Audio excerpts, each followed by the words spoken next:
Is that as low as you can go? Okay, thank you. Hello, is that as low as you can go? Okay, thank you. What are you doing? Calling around to get the best rate on a car loan. Why? Everyone knows Alcoa 10 is the best choice to purchase a vehicle or refinance your current loan. And with low interest rates and 90 days to your first payment, it's a no-brainer. You can even apply online and sign all the documents from the convenience of your home. Yeah, I don't know what I was thinking. Alcoa 10 Credit Union. It's so easy. Go to atfcu.com for details. Rates are dependent on credit score and equal housing lender. With smartphones being such an integral part of our daily lives, it is truly an inconvenience when it doesn't work properly. It disrupts the normalcy of our day. When you go into the cell phone store to have it repaired, they just try to upsell you on a new phone. That's why the owner of iDrop, TKL, left those places and opened iDrop. His goal is a happy customer. TKL and the team will listen to what you have going on and work to solve the problem of your broken device in a way that best suits your needs, instead of trying to upsell you on something that you just don't need. They don't just repair phones, they can service your laptop or PC as well as your Mac. Windows 7 support is over, but iDrop can help you transition to Windows 10. They have a 5-star rating on Google with hundreds of positive reviews. Let me say that again. I don't think y'all understand how big this is. They have a 5-star rating on Google. Their customer service really speaks for itself. So if you ever find yourself with a device that isn't performing as it should, give iDrop a call at 865-888-9740 or check them out on Facebook at iDrop of Knoxville. If man made it, they can fix it. Deep down the middle's got his man on. Jason Swain, touchdown. It's time for the Swain Event with your host, Jason Swain. My man. Real sports talk for the real sports fan. All you chumps are gonna bow when I whoop him. It's time for the Swain Event, fueled by Dead End Barbecue. Give me 2 laps and a Ric Flair.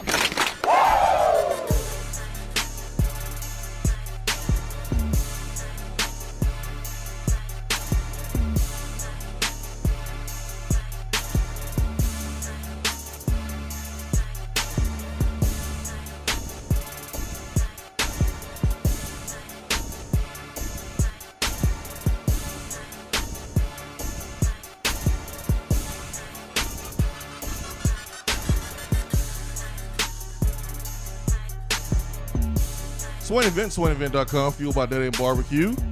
It is Friday, July the 23rd, 4 minutes past the top of the hour. We are live here from the Low T Center studio. Brad Matthews, Jason Swain, taking you all the way to 10 a.m. and until the weekend. Lots to get to today. Hour number 1 is brought to you by Hiller Plumbing, Heating, Cooling, and Electrical. Well, Hiller is celebrating Home of the Free all July long with specials for customers. You like the grill? You like the smoke?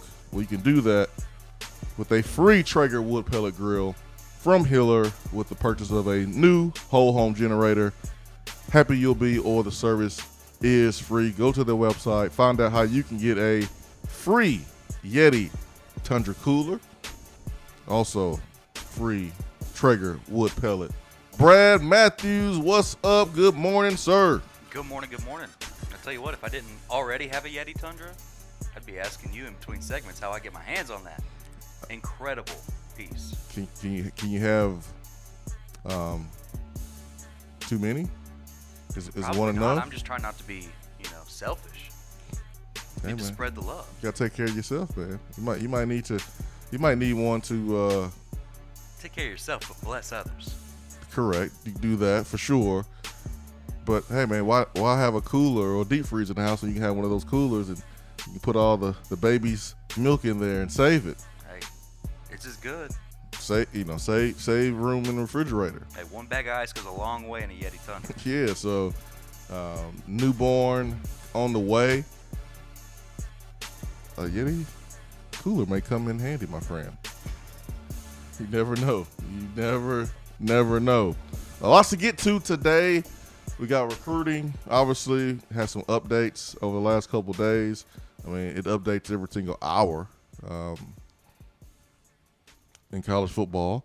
Some Tennessee news and notes we'll get to. Man, just a lot of Tennessee football talk as we are 11 days away from the start of fall camp. The team will announce and report on the 3rd. Just want to make sure everyone knows this on the team. You're going to be drug tested. Newsflash, you're going to be drug tested. Freshmen, do you know this? Have you been told this by the upperclassmen? If you don't know, I hope you find out from somebody. I'm telling you right now, you're going to be drug tested. It's from the NCAA. You don't want to mess that up. Just want to give you a heads up. And that goes for really every player in the country. As you report, you're going to be tested. So football is here. NFL teams are reporting. College football teams are reporting here in a couple days. We're looking forward to it. I know our players are pumped and excited to be able to go out in the football field and let the world see what kind of changes they have made.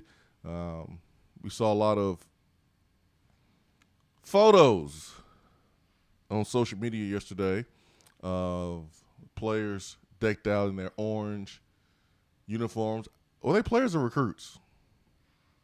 I mean, do you even know these days? You never know sometimes. Was Depends on the lighting in the face mask region. Wait, was it the players dressed out, or did we have some recruits on campus? Because recruiting these days, you just really never know. It's one thing I despise about recruiting today. But our players were decked out, and looks like people took notice of the uniform and the white cleats the way they should be. You just look fresher with the white cleats. You don't have any black in uniform at home. There's no reason to wear black cleats. So they're wearing the white cleats again. I don't know if it makes you look faster or not. I don't really know. All I know is we have to get faster. We're not fast enough as a team. We need to get faster. Tennessee's recruiting some guys that can certainly help in that department.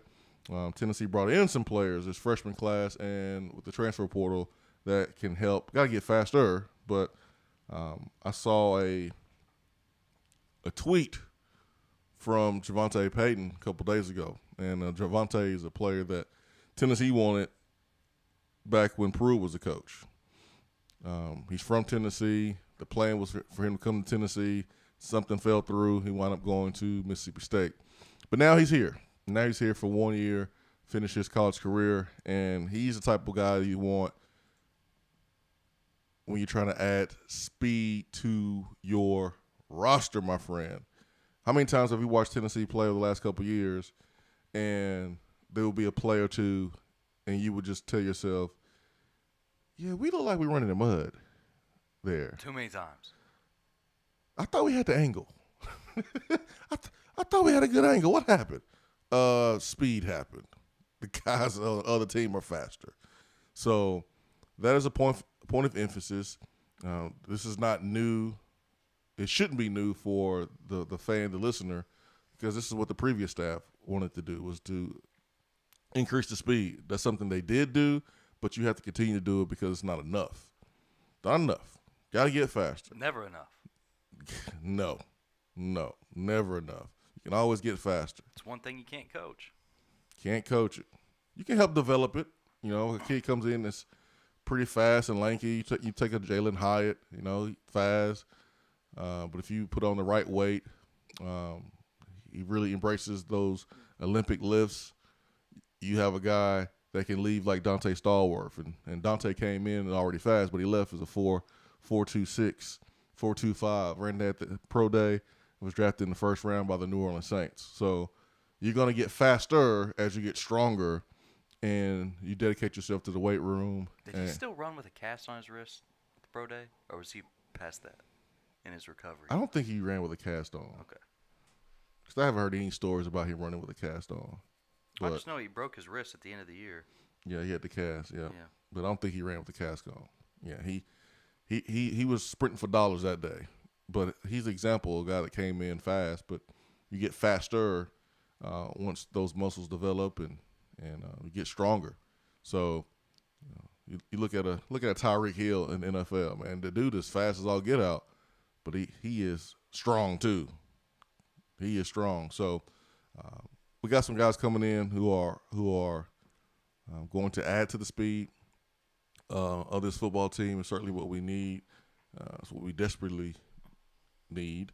But yeah, Javonte Payton, man, posted a photo a couple days ago on Twitter, and this photo was a chart of the high flyers from last week, and he posted that on Twitter on the 20th of July. And I'm bringing this up now because, the topic is team speed and adding speed. And Tennessee did that with Deshaun Rucker, freshman coming in. These are the top players on our team as far as top max velocity, miles per hour. Number 1 is Deshaun Rucker. How about that? At skill position. Number 2 is Jalen Hyatt. Number 3 is Jalen Wright, running back from North Carolina. Big ups to Jay Graham for getting that done. And then Velus Jones is at number 4. Javonte Payton is right there at 5. So 2 out of the 3 players who are the fastest right now on the team as far as max velocity are players you just added. Are players you just added. Big skill. Other one's in his second year. Yeah. I know, right? So, kudos to the last staff. Did a good job of improving the team speed. But this staff is added 2 of the 5 fastest players right now on the team as far as skill position. Big skill. What does big skill mean? Your skill position players are your DBs and your running backs, and your receivers. Big skill would be linebackers, tight ends, and quarterbacks. Those are your big skill guys. Jeremy Banks looks like he's the fastest out of the big skill. Princeton Fat, number 2. Hendon Hooker, number 3. Solon Page, number 4. Joe Milton, number 5. So 2 out of your 5 big skill players who are the fastest are quarterbacks. That's not good. At all. At all. It's good to see Jeremy Banks up there. But coming in, we knew he could move. Probably not the highest end of the big skill. Wouldn't have guessed that. But we knew he could move. To see 2 of the top 5 being quarterbacks, gravely concerning, especially when you look at that linebacker position. Did you know or think that Jeremy Banks would be the fastest big skill player on the team? No, that's what I'm saying. Yeah, like this. I knew he could move, but I didn't think he'd be the fastest. Yeah, so it's not good. That lets you know what we have to do in recruiting when it comes to the transfer portal, when it comes to going out and evaluating, scouting young high school players. We gotta get better in that area. As simple as that. But I thought that was very very telling. You see the photos of the players in the last couple of days. Joe Milton's a big old boy, or either the jersey's really small and the pants are really small. But he is a freight train with a rocket launcher on the shoulders. That's what he is. And I don't know if that's going to translate into being, one of the best quarterbacks in the SEC or being the best quarterback for Tennessee that's going to translate into wins. I don't know that. I just know that he passes the eye test. He looks like he's going to be a player. I mean, he a big old boy. And quarterback sneaks, even quarterback, design running plays, whether it's quarterback draw or zone reading, and it's an automatic take on the quarterbacks. For the quarterback, he's gonna wear down the defense. He's a big old boy. You're gonna think twice about tackling him unless you're gonna go after his knees. In Tennessee, you better come correct. You better make a business decision. Mm-hmm. But Tennessee, do you try to protect him? Because behind Joe Milton, maybe you're not as confident if Joe Milton is a starter. And I've been on the record to say I think he will be the guy. I could be wrong, but he's going to have to be a part of the running game. Or maybe he's not. Maybe the running backs by committee and the line does enough to where you don't have to rely so much on your quarterback running. But if you got a guy that can do it, you might as well use the skill set to help your team. So I think that's going to happen. But 2 quarterbacks. I hope we see his best football. That's what I'll say about it. I think we're going to go out on a limb, and I think say that he's going to have a better career here than he did at Michigan. And that's all you can ask for. I right? think I'm comfortable going out on a limb and saying that. I don't know what's going on in Michigan. I don't know what's up with the water there, but guys just are not getting better and getting it done up there. Jim Harbaugh said they're going to beat Ohio State or die trying. Well, what's that die trying look like? Man, FPI said they got a 30% chance of winning. 30% chance of winning. Vol Farmer on the text box says Joe Milton quarterback sneak in the 1-yard line against Alabama gets in. Yeah, if that's the call play. Don't get me going on that text box. We'll take our first break of the day. Swain Event, fueled by Dead End Barbecue. If you want to get in on the conversation, call the Iris Networks hotline at 865-200-5503. Grow your business with Iris Networks high-speed fiber internet. IrisNetworksUSA.com. If you're coming to Knoxville and need a place to stay, do yourself a favor and book a room at Hampton Inn Paper Mill, also known as the Hampton on the Hill. This award-winning property is literally in the top 5% of all Hampton Inn properties. The GM, Stephen Lawrence, is a good old local boy who grew up in the business around Knoxville. He and his staff are always available, always willing to help, and will go above and beyond for their guests. The newest Hampton Inn in Knoxville has clean, affordable rooms, flat screens, fridges, and microwaves in every room. Plus, breakfast is included in every rate. Not to mention, there's also a pool and fitness center on site. If it wasn't so close to amazing restaurants, bars, and shopping, you would never want to leave. At only 6 miles from campus, you're still right in where the big orange action is. Go to HamptonInn.com, search Knoxville, and book your room at the Hampton Inn Paper Mill or call 865-693-5400. Top 100 barbecue restaurant Dead End Barbecue is a no-brainer when you are craving the smoky flavor of quality Q. Dead End makes it easy to enjoy their fantastic menu with online ordering from Chow Now for pickup. Or if you don't feel like leaving the house, then have Dead End Barbecue delivered right to your door by Loco Knoxville or Bite Squad. Cheer on your favorite team with the best barbecue around. Check them out online at deadendbbq.com. Dead End Barbecue. The search is over.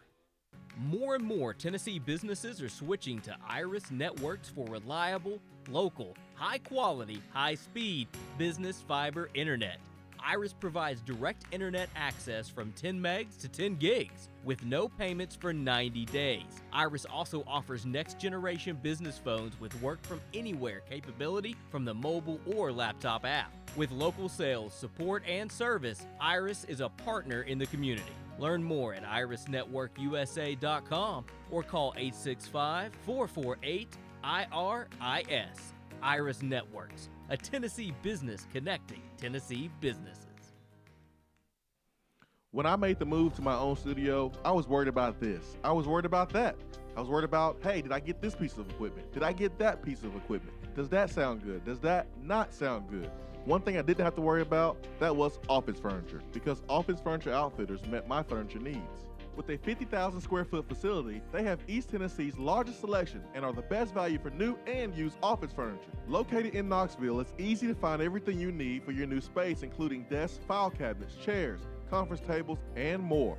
Office Furniture Outfitters is turnkey. They came to my place, we mapped everything out that was needed, they delivered, and get this, set everything up. To learn more about what Office Furniture Outfitters can do for you, log on to ofonox.com. That's ofonox.com. For a replay of each day's Swain Event TV, like us on Facebook.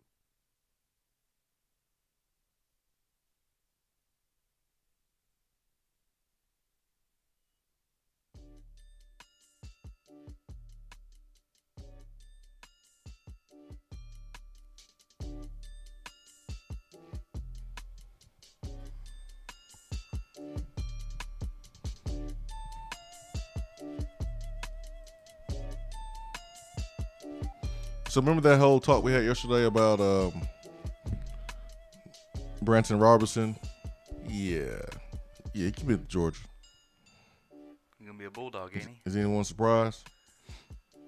Is anyone surprised? No one's surprised. No one is surprised. Hey, but Tennessee, Jerry Mack, being in the top 3, although no one's going to get any type of consolation prize for coming in, second or third when it comes to a player like that. It does tell you that the staff, with some on-field results, they have an opportunity to recruit. I'm not gonna sit here and say they can't recruit because I don't know that. I don't know that yet. But they can build relationships. They can build some trust. To be completely out of it with Walter Nolan, and then July the 22nd, 21st, you're getting a prediction on a recruiting website for Tennessee, and we got a feature cast of rivals, and then you enter the top 5 for him. I mean, that tells you a lot. I mean, that means you've made up a lot of ground, Brad. What's the biggest things in recruiting, though? Top 3. You just listed 2 of them. It's relationships. Ability to build relationships, have those relationships, be trusting relationships. And then third, in my opinion, correct me if I'm wrong, but it's opportunity at that player's position at whatever school you're coaching. I mean, Heupel has, all 3 to offer at most situations, most instances right now. So, like you said, results on the field could be huge next year when it comes to laying the future of the next class. Yeah, I mean, I look at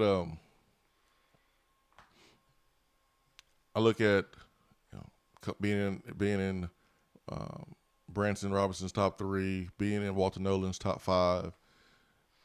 I look at it the same way I would look at a receiver who's getting pressed up at the line of scrimmage versus a really good corner,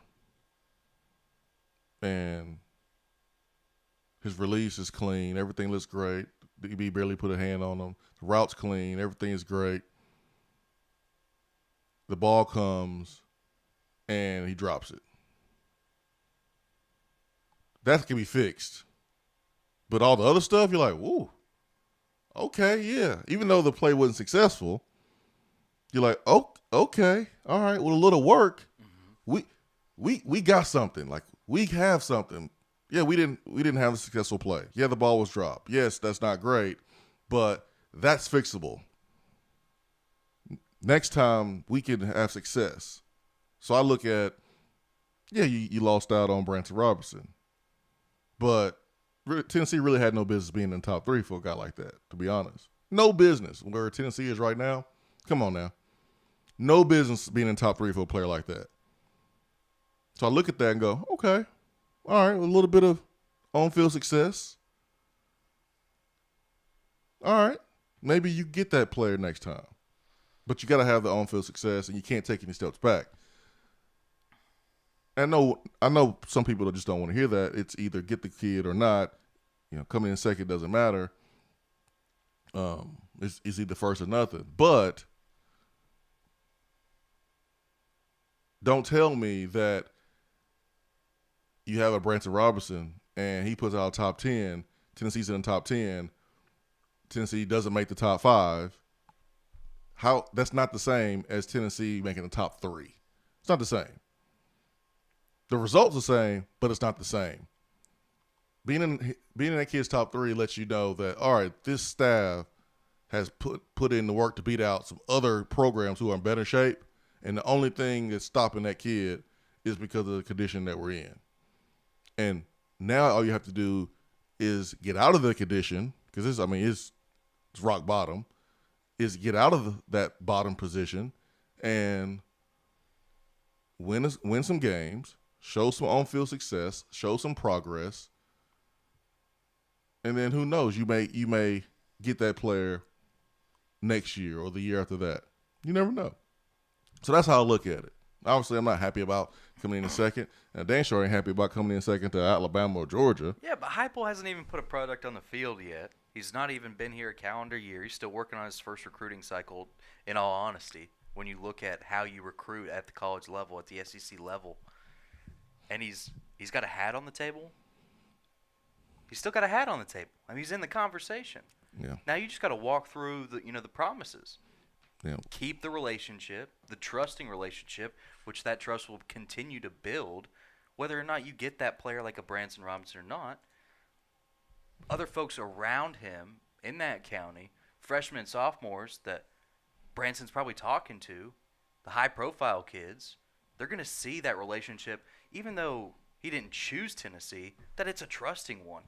Might open those younger guys' eyes for the future if Heupel walks through that door and builds on this team between the lines on Saturdays. Just keep doing what you're doing, recruiting, putting your best foot forward, doing it the right way, being genuine, and with the on-field results, you'll have better results in recruiting.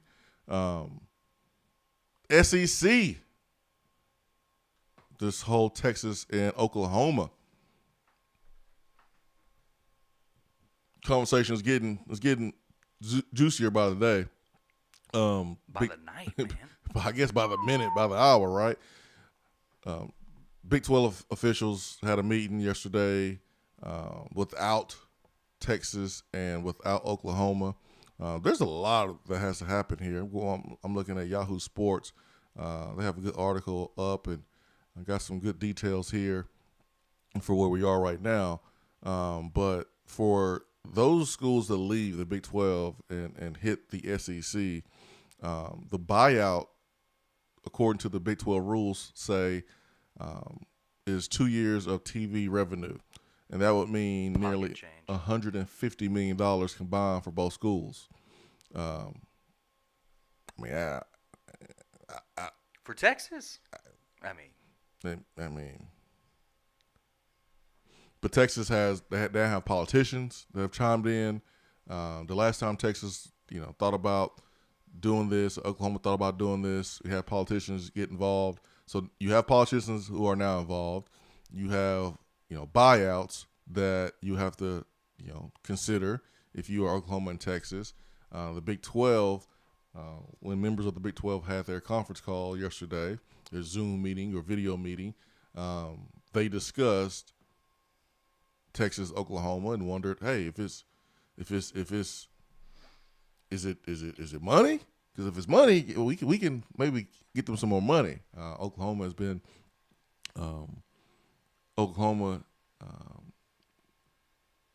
reportedly has not been necessarily thrilled or happy with the current TV deal that they have with Fox.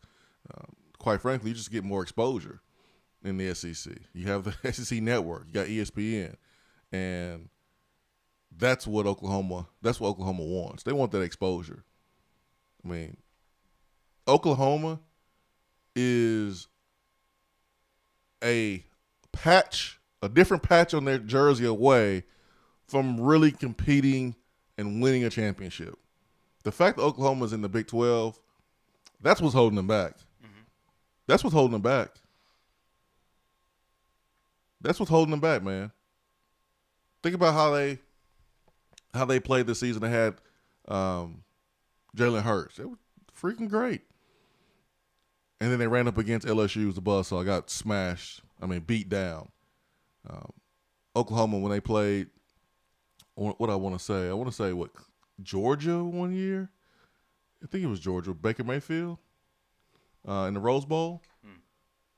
They just look like they have 4 or 5 athletes short of what the SEC teams brings to the table.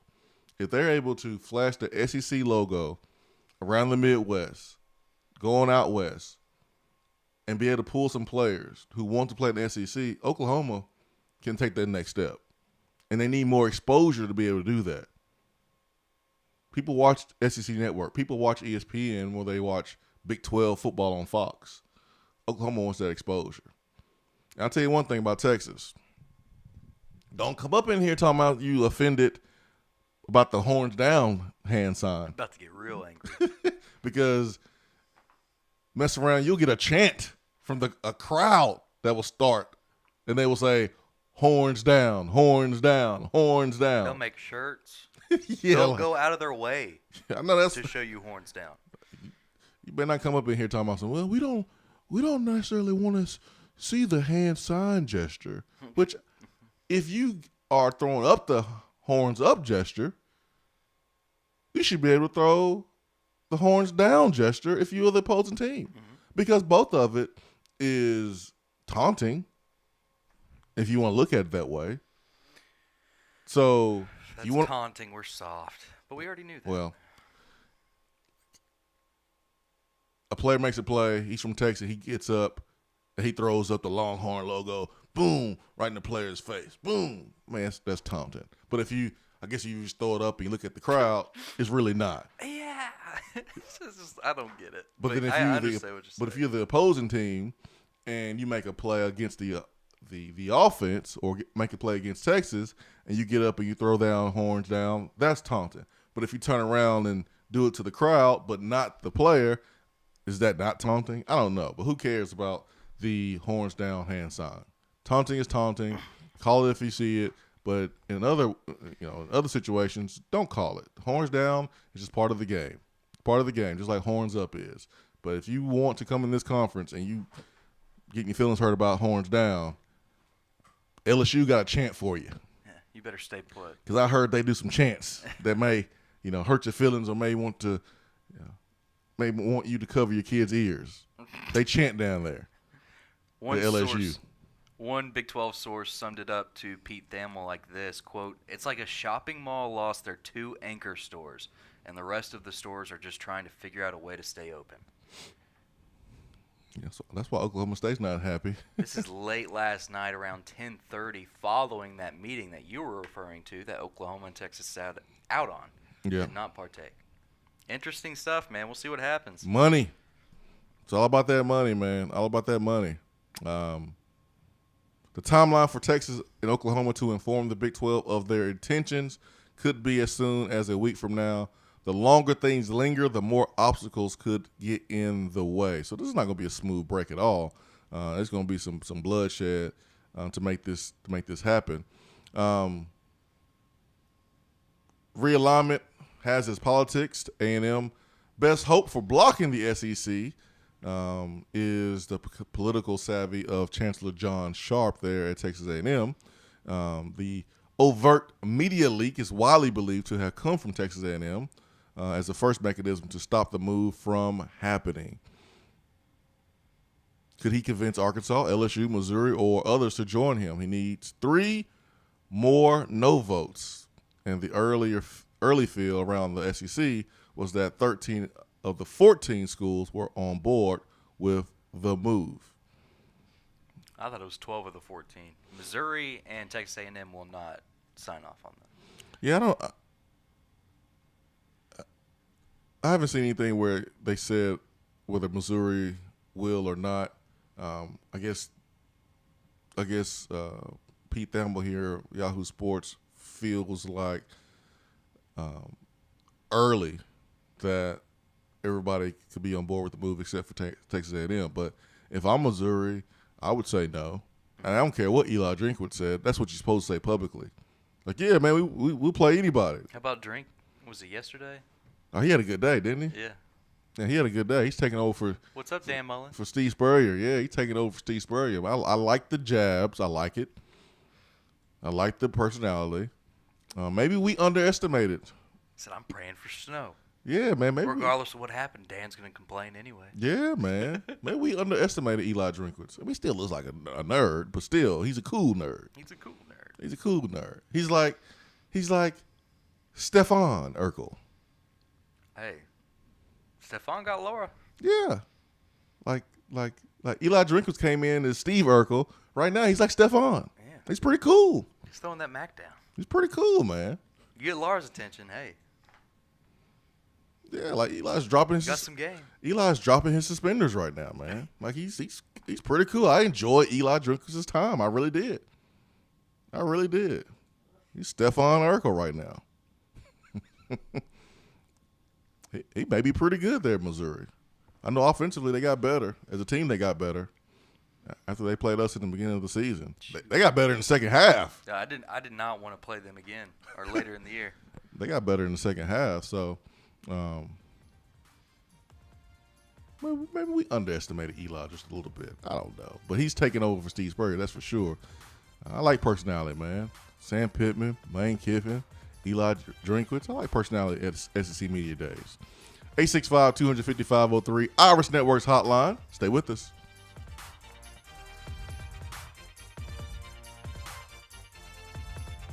I'm Vince Moore, wide receiver, VFL 1991, and you're listening to the Swain Event.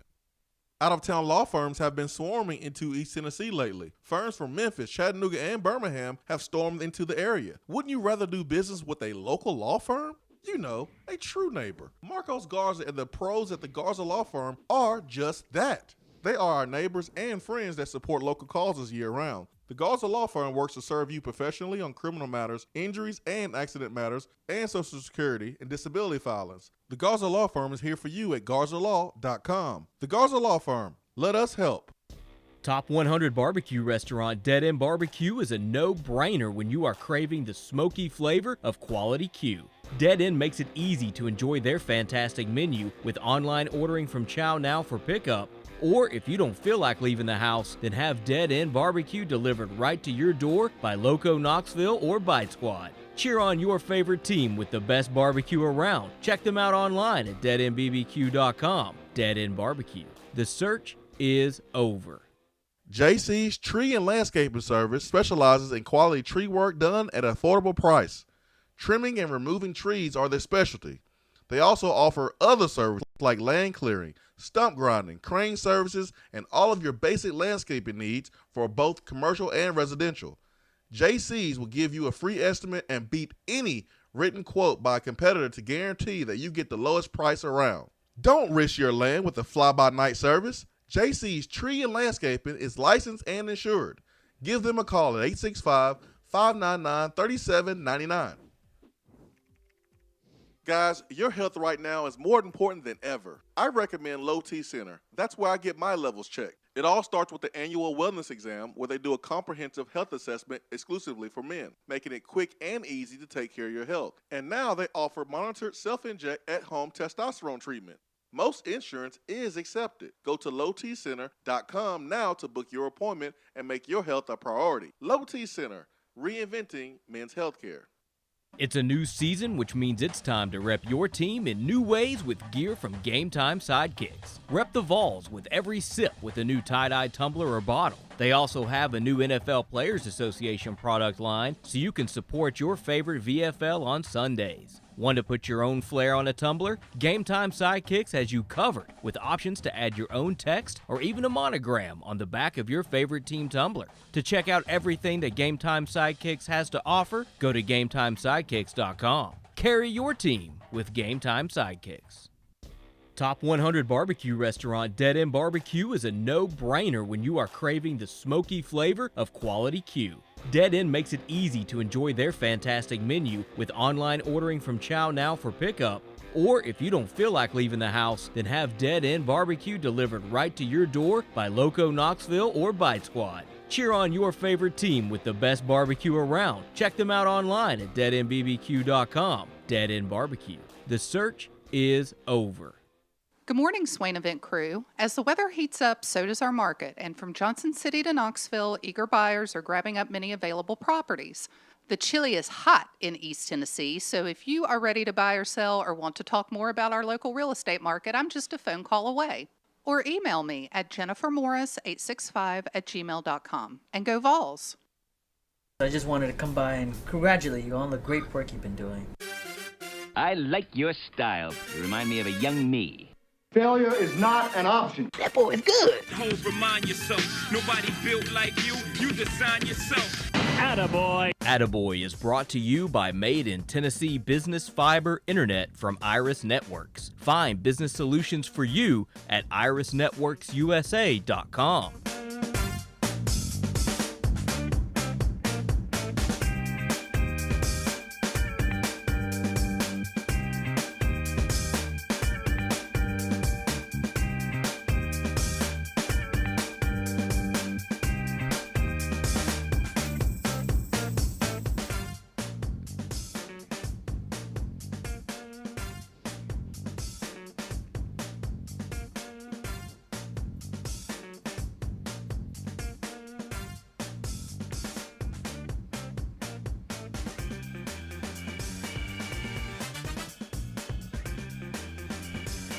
It's time for Attaboy here on the program, highlighting positive stories, good moves, and awesome achievements. And we do this segment to highlight the good things that's happening in the world. And Brad, my friend, I'm gonna let you go first with your Attaboy. I'm heading back to the golf course, Swain.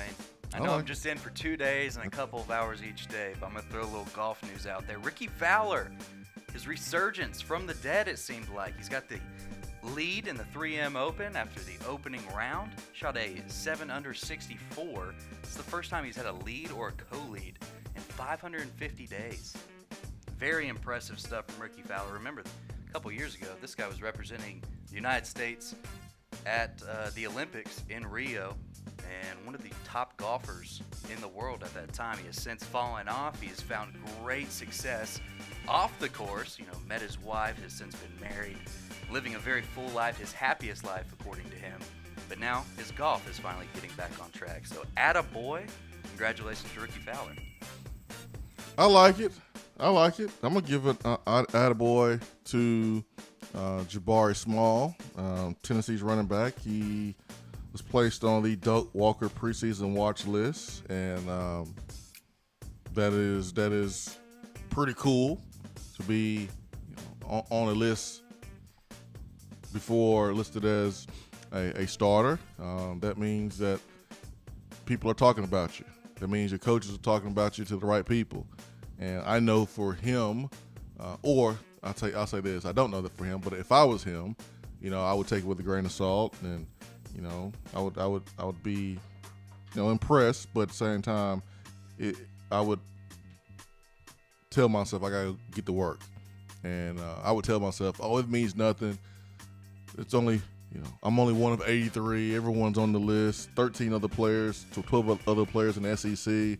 I would use that as motivation, but still, it's good to be recognized. There's nothing wrong with recognition at all. So I just want to make sure that I give him an attaboy for the recognition. But he has a lot of work to do, because you want to be number one in the SEC. You want to be number one in the country. You want to be the guy. So plenty of motivation right here for him, but still pretty cool to be recognized. Let's get to Chris in JC. That's calling us on the Iris Networks hotline this morning. Iris Networks, 90 days, no payment for business internet, reliable, local, high-quality business fiber internet and voice. Chris, good morning. Hey, good morning, guys. Hope everybody's doing well. So on yesterday's show, somebody had brought up how much the Alabama quarterback has already got in endorsement deals, and it got me thinking a little bit. So you know how everyone always says pressure, it either makes diamonds or it busts pops, right? Yes, sir. So this NIL stuff, of course, some of the guys who they're not making a ton, maybe $5,000, $10,000, just to supplement their income, whatever, go through college. But some of these guys that are getting these Alabama quarterback, like a lot of these other huge schools, how's it going to affect them mentally? That's a good question. Different players, handle that differently. I played with some guys at Tennessee that was a lot older, and when they got some big money, things change. I mean, attitudes change. The people that hung around change. You just hope that these guys continue to stay humble and stay grounded, because the moment they change, they start treating their teammates differently and start to, treat people in the building differently. It's going to create some problems. It's going to happen. I mean, you're going to have some guys that's going to let the money change them. It's going to cause some problems, just like it would, somebody just up and wins the lottery. I mean, it's kind of the same thing. So hopefully it doesn't happen here, but it's going to happen around college football. It's no fairy tale that back in 2015 and 16 at Tennessee, the locker room had gotten so bad and to such a point that it caused us to lose games we never should have lost. I mean, you can see it all over the record, both of those seasons. And I'm just wondering who's going to be that first big team where this NIL stuff kind of makes the locker room change in a way that's going to really affect wins and losses. Y'all have a good weekend. Hey, thank you, Chris. I would love for it to be Alabama. I know, right? I would love for it to be too, but I think those guys on the Alabama team are taken care of already. I don't think they'll be too jealous of other folks being taken care of or getting money because they're not starving themselves. 7 figures before you take a snap. That's going to change a young man. Hey. I mean, it's going to take someone very, very unique. And know where I'm going with this before I say it. But like a LeBron type of mindset to be able to still reach your full potential, getting that type of money before you take a snap. You just got to have the right people around you. I think if you have the right people around you and you put football first, you put your faith first,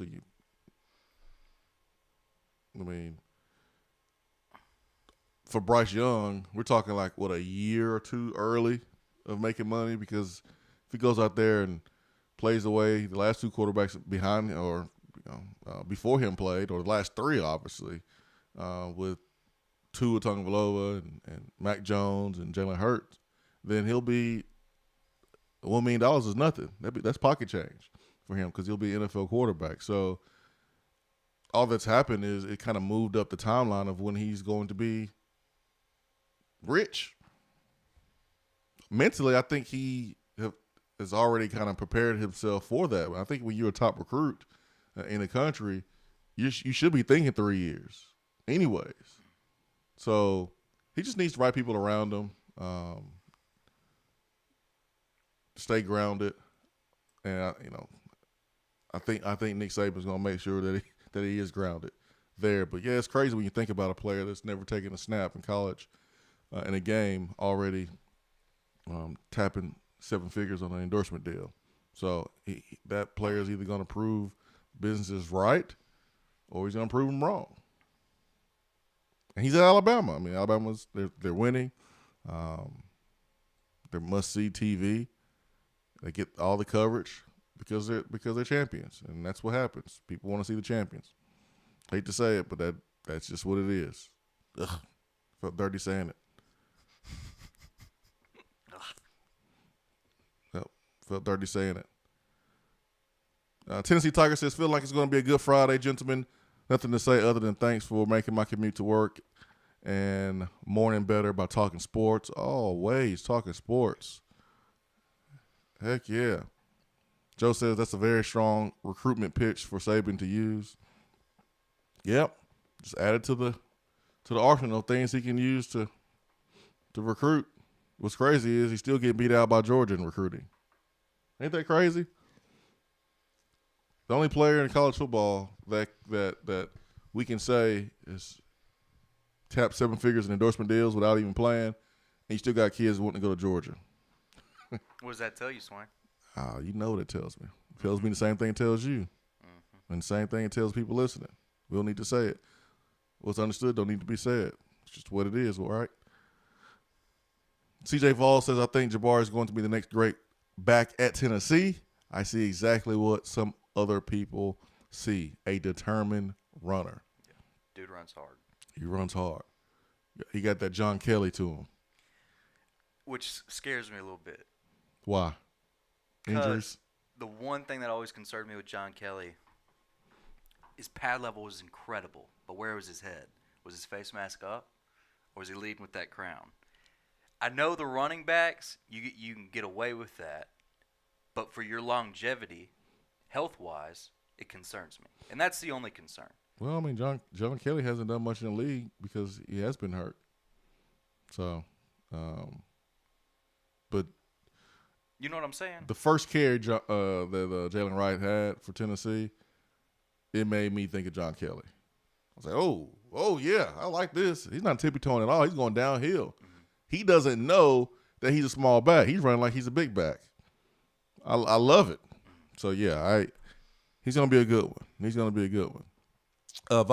Vol says, how does a running back like Robinson fit in this offense? Well, we don't have to worry about him fitting in this offense because he's committed to Georgia. But let's just say something happens and Tennessee gets him. Well, he fits perfectly because, Only thing that's different between Tennessee's offense and what Georgia's probably going to do is the tempo. Maybe a fullback or something, but the emphasis is on the running game. The emphasis is on the running game. Josh Heupel is balanced. He's going to run the football. Now, when we throw it, we're going to throw it now. There won't be any slants and hitches and bubble screens all day. No, we throwing it down the football field. But when we run it, we're going to be committed to running the football. You better believe that. NC Vol says, Swain, the media seems to love Brian Harsin. Is there really that much difference between him and Heupel? Maybe I'm wrong. I don't see that much difference in him, Heupel, except for Heupel inherited a bigger mess. Love what you do, brother. Thank you, NC Vol. Well, I think Harsin is more proven as a head coach. I think you can look at that. He's been a head coach for longer. Heupel's only been a head coach for 3 years. Offensively, Harsin has been good. Has he been as good at developing quarterbacks? No, but the media seems to like all the new coaches that enter the league. It's a new flavor of the month. It's like the new kid at school. Everyone likes the new kid. So, yeah, I mean, Harsin is charismatic. He's good looking guy. Looks in shape. So yeah, I mean the media's gonna treat those guys, well at first. But if you lose, do something stupid, then yeah, they'll turn over you. The media, this is the cycle. Build you up, tear you down, redemption. It's a cycle. That's what they do. Look at Tim Tebow. Built Tim Tebow up, tore him down, and now redemption. Building him back up again. It's a cycle. Go look at it. Cam Newton. Built him up when he was at Auburn. Couldn't wait to tear him down when it came to the payments and things like that, the allegations from Mississippi State. Got to the NFL. Had all the criticism, and then he had a breakout year, won the MVP. Built him back up. Super Bowl, didn't dive on the fumble, tore him back down. It's a cycle. It's a cycle. So they did it with Bush, did it with Pruitt. This is what the media does. You listen to Butch yesterday? Hell no, I didn't listen to Bush yesterday. Why did I listen to Bush yesterday? Unfortunately, tune into what Lyle's trumpets tune today. Man, I got on Twitter yesterday and I saw something that made me just completely exit out of the app. And I thought about you. I was like, oh my gosh, I wasn't going to pay attention, but it just fell into my timeline. Someone liked it or retweeted it or something. But I saw where like Butch is going to name the student section the House of Howls at Arkansas State. Okay, cool, man. Whatever.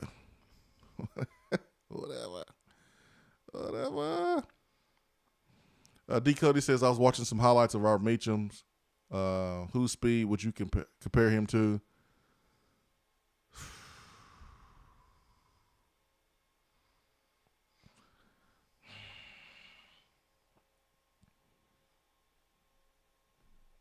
I mean, Meach was a low to mid 4.3 guy in college at 220 pounds. Was he? Yeah. I didn't know he got below a 4.4. Yeah. Either way, he's moving. But the year Josh Dobbs did his pro day, 2016. So that was 2017 in March. Meach came back and ran a 40. He ran a low 4.5, high 4.4. After not being in the league. So, yeah, Meach was a 4, was a 4.3, low 4.4, mid 4.3, like at 215, 20 pounds. Dude was a freak. Explosive, fast. Feet wasn't the quickest.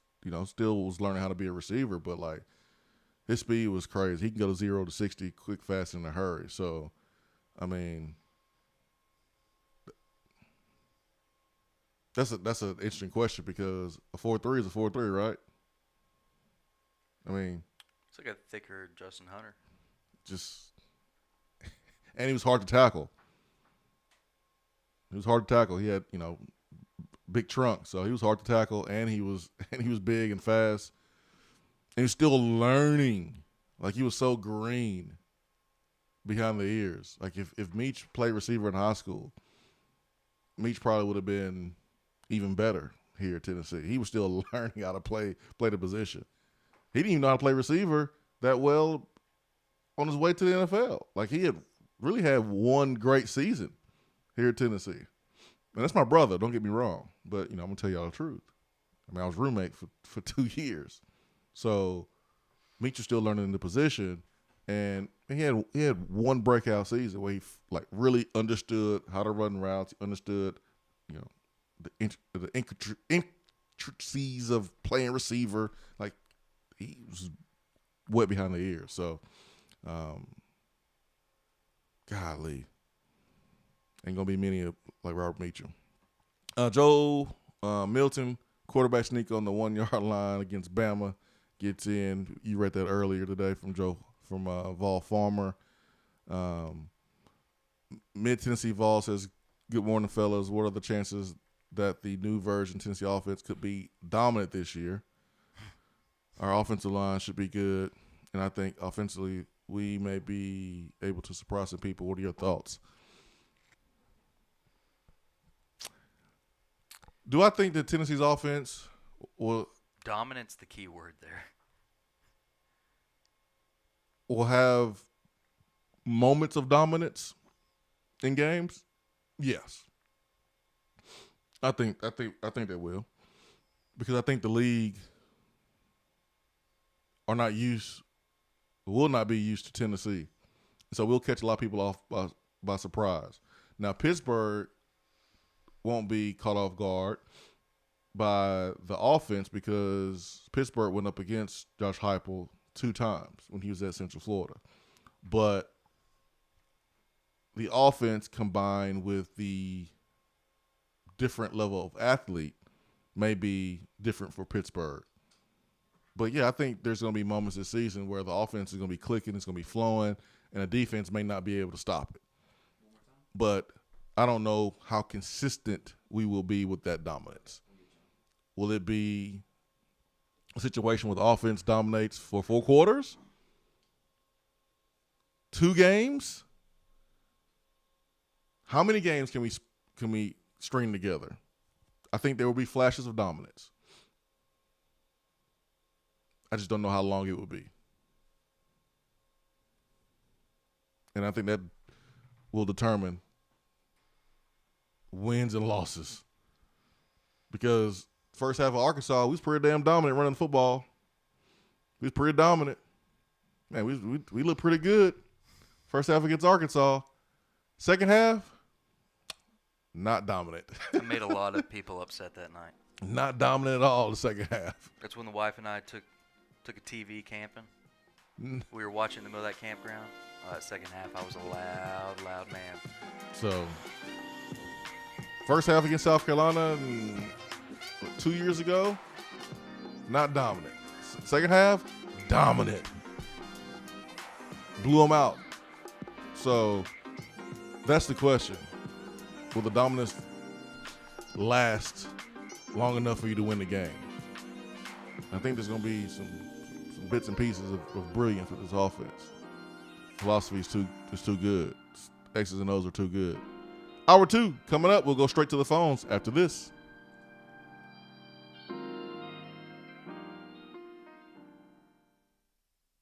While the other guys are taking guesses, the Swain Event is taking you behind the scenes and in the huddle every morning from 7 till 10 right here.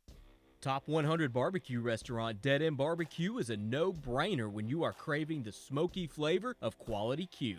Dead End makes it easy to enjoy their fantastic menu with online ordering from Chow Now for pickup Or if you don't feel like leaving the house, then have Dead End Barbecue delivered right to your door by Loco Knoxville or Bite Squad. Cheer on your favorite team with the best barbecue around. Check them out online at deadendbbq.com. Dead End Barbecue.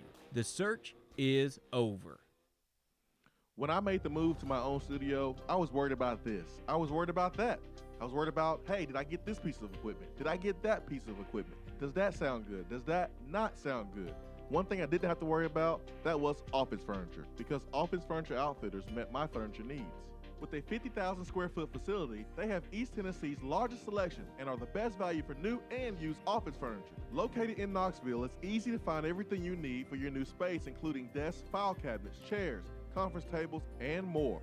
Office Furniture Outfitters is turnkey. They came to my place, we mapped everything out that was needed, they delivered, and get this, set everything up. To learn more about what Office Furniture Outfitters can do for you, log on to ofonox.com. That's ofonox.com. When you see the happy face on our truck, you'll be smiling because you'll know that you're in love. At Hiller, we care about your family's comfort all year long. If you get caught without air conditioning this summer, we're offering a free service call with any repair. That's a free service call when we do the work on your HVAC system. Visit happyhiller.com to schedule your appointment today. Call the Happy Face Truck today.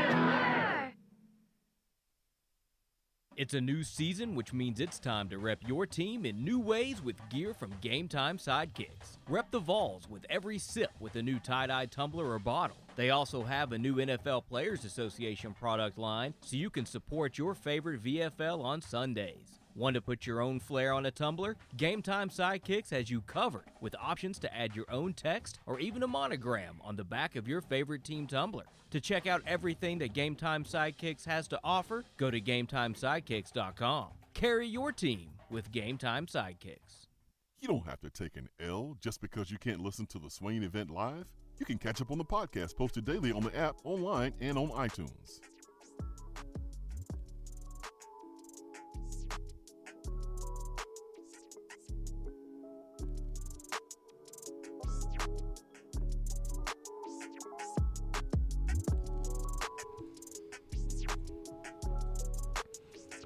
Going to the text box here in the Swain Event, fueled by Dead End Barbecue. Where'd you go, Coy? Where'd you go, man? Tonight, we get the basketball tournament. The Volunteers. Oh, yeah. The Volunteers make their debut tonight against Men of Mackey on ESPN, 7 p.m. Let's go. Let's go. Watch my guy Chris Lofton get them buckets. Buckets. The Men of Mackey. I want to say that's Purdue. Yeah, that's Purdue. So payback time, kind of.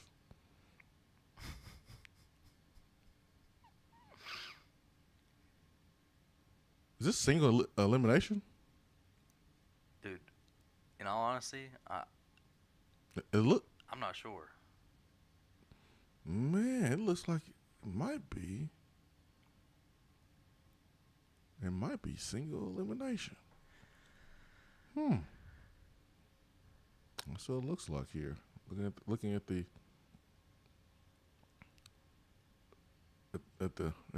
bracket here. So if you beat Men of Mackey, then you'll either play Carmen's Crew, which looks to be Ohio State.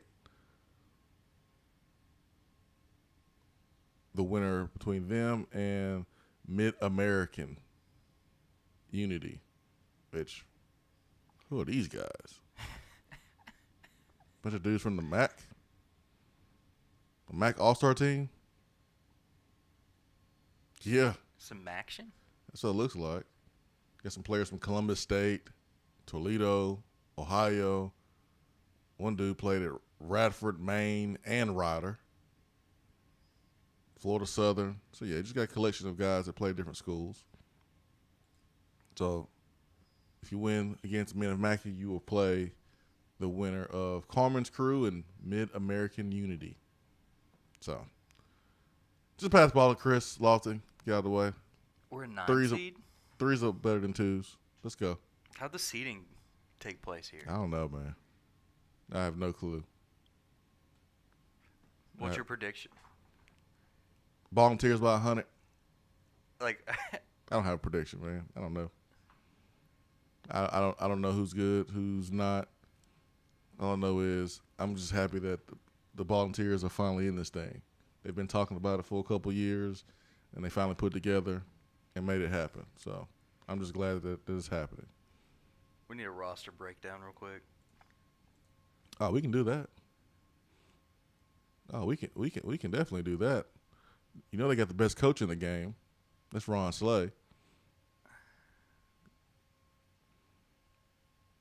Now, this is just on the website, so they might have updated the roster. But Cam Tatum, Chris Lofton, Duke Cruz, John Fields. Duke Cruz, baby. Hold on, we got some boys. We picked up some players. Josh Shelby, who went to Kansas, we picked him up. Kevin Bridgewaters, who went to UT Chat. Omar Weaver, Riverside Community College. So we picked up some guys. Skylar McBee, Tyler Smith, Wayne Chisholm. Tennessee alumni team. And this coached by Ron Slay. And the GM is Bobby Mays. Bobby. This is the B Mays Elite Veteran Group right here. There you go. Hey, we got Coy back. All right, let's get to Coy. Coy, good morning. Hey, guys, what's going on? What's up, Coy? Not much, man. Sorry about that. I had a work call come in. I had to sneak away real quick. I understand. Hey, man, I just wanted to talk about a couple things with the football team. You've kind of been touching on, but just wanted to kind of give my perspective on it. Mm-hmm. First off, with the recruiting, I feel like the job that the staff has done so far, the situation that, they came into, the embarrassing stuff that's going on with the university with investigation, just to get some of the high-profile players, even interested, I feel like that shows a lot of what they'll be able to do in the future. And, I mean, I feel like I've kind of heard you say it a few times, we got people interested that probably shouldn't be. When we go out and show some productivity on the field, man, things should really start to come together for that staff. No, I agree. I agree. No, it's harder now to recruit in the SEC than probably ever. I mean, you got two juggernauts that clean up house and recruiting in Georgia and Alabama. I mean, you got more teams who are more comfortable with getting close to the rules and breaking them now than ever. It just makes it a lot harder because of the SEC money. A lot of schools are able to upgrade facilities. I mean, you got to think about LSU's put in some work on their facilities. Alabama has, South Carolina has. I mean, pretty much everyone has done work. Kentucky has done work, and so it just makes it a little bit harder to stand out like it used to be. So, yeah, I mean, when you consider what is going on with Tennessee, with the roster and the transfer portal and the NCAA cloud, the staff is actually doing a pretty good job. But that doesn't mean it's going to be good enough when it comes to winning games over a 3-year period. But they gotta put some results on the football field, and they gotta show some progress. If they do that, then yeah, I mean, you'll go out and you'll start attracting some of those high quality players that would probably go to Florida or LSU or somewhere else, Auburn. You got to beat those schools out. It's gonna be hard to beat out Alabama consistently and Georgia consistently, but if you start beating some of those other schools I just mentioned, coach them up and put them in the system, man, you're gonna have some success. Absolutely. And another question I wanted to ask you was, so like when you committed, did you commit more to a position coach or the head coach? It's just got me curious with the Walter Nolan situation. I mean, I almost feel like, Ronnie Gardner is what's keeping him interested. I mean, I think that's, probably the case. I'm not an expert, so I don't know. But if we didn't have Ronnie Gardner, would we even be in the mix with Walter Nolan? Or, was your position coach, that influential on you, or were you more of a head coach guy? That's a great question. I had my position coach be fired during my career, and I had the person who recruited me leave after the first year. And not one time did I think about leaving. It never crossed my mind. Like, oh man, like these guys brought me in here, and they like I just. And then as far as Coach Fulmer, yes, obviously because he's the head coach, he sets the temperature for the whole entire program. I mean, the program is attractive because of what he oversaw, the success that he had. I think it was a combination of a lot of things, those three, and the feeling I got when I was around the team on visits. So it wasn't like now where a player commits to a school and it's solely because of an assistant coach, and the assistant coach leaves. He's like, I'm leaving. I'm thinking about leaving too. Like, it was nowhere close to that. So it was really like a combination of things, and it was more, hey, the receiver coach has had success with guys in the league. Tennessee, wide receiver U. I feel comfortable being here. There's stability with Coach Fulmer. I love me some Woody McCorvey, but it wasn't where, like, if someone were to leave, I was thinking about leaving too. Like, it never crossed my mind. Even like if Coach Fulmer would have got fired, like, I don't know if I would have thought about leaving either, just because this was home, and my teammates. Right. I was so tight. Absolutely. Yeah, I was so tight with my teammates, even though I was a little bit of a introvert and didn't go out as much a little bit later. But like, I looked at those guys as brothers because I didn't grow up with siblings, so like, to me it was like family. So yeah, I'm a little bit different, man. I didn't come here just because of one coach. Right. Well, I feel like I didn't play ball at the college level, but high school football was one of my favorite things about it was the camaraderie with your teammates. And some of my favorite times were sitting around the locker rooms before games and just, I just look back all those years ago, and man, those were just priceless times. And I feel like it would be really hard to just, turn your back on your brothers and say, hey, I'm going to go to another school. And I don't know if, when you were in school with the transfer portal, I know the transfer portal may not have been a thing, but players didn't transfer as much then, did they? Yeah, because there was so much restrictions. It was almost a pain. It was a pain in the ass to even do it because you couldn't transfer. Basically, couldn't transfer to a good school because the school could say, all right, obviously you can't transfer, inside the conference, but you also can't transfer to any team we directly recruit against. Well, Tennessee recruits directly against everybody who's good because Tennessee recruits, nationally. So it almost made you have to go either to JUCO and then you can go wherever you want to go, or you have to go to some team that Tennessee wasn't threatened by in recruiting or playing against. And that's just silly because you're threatened by everybody. So it just discouraged you from transferring. Now, you can go anywhere, one time. So if this was in place when I played, I'm pretty sure there would have been a lot of guys that would have left and probably would have went inside the conference.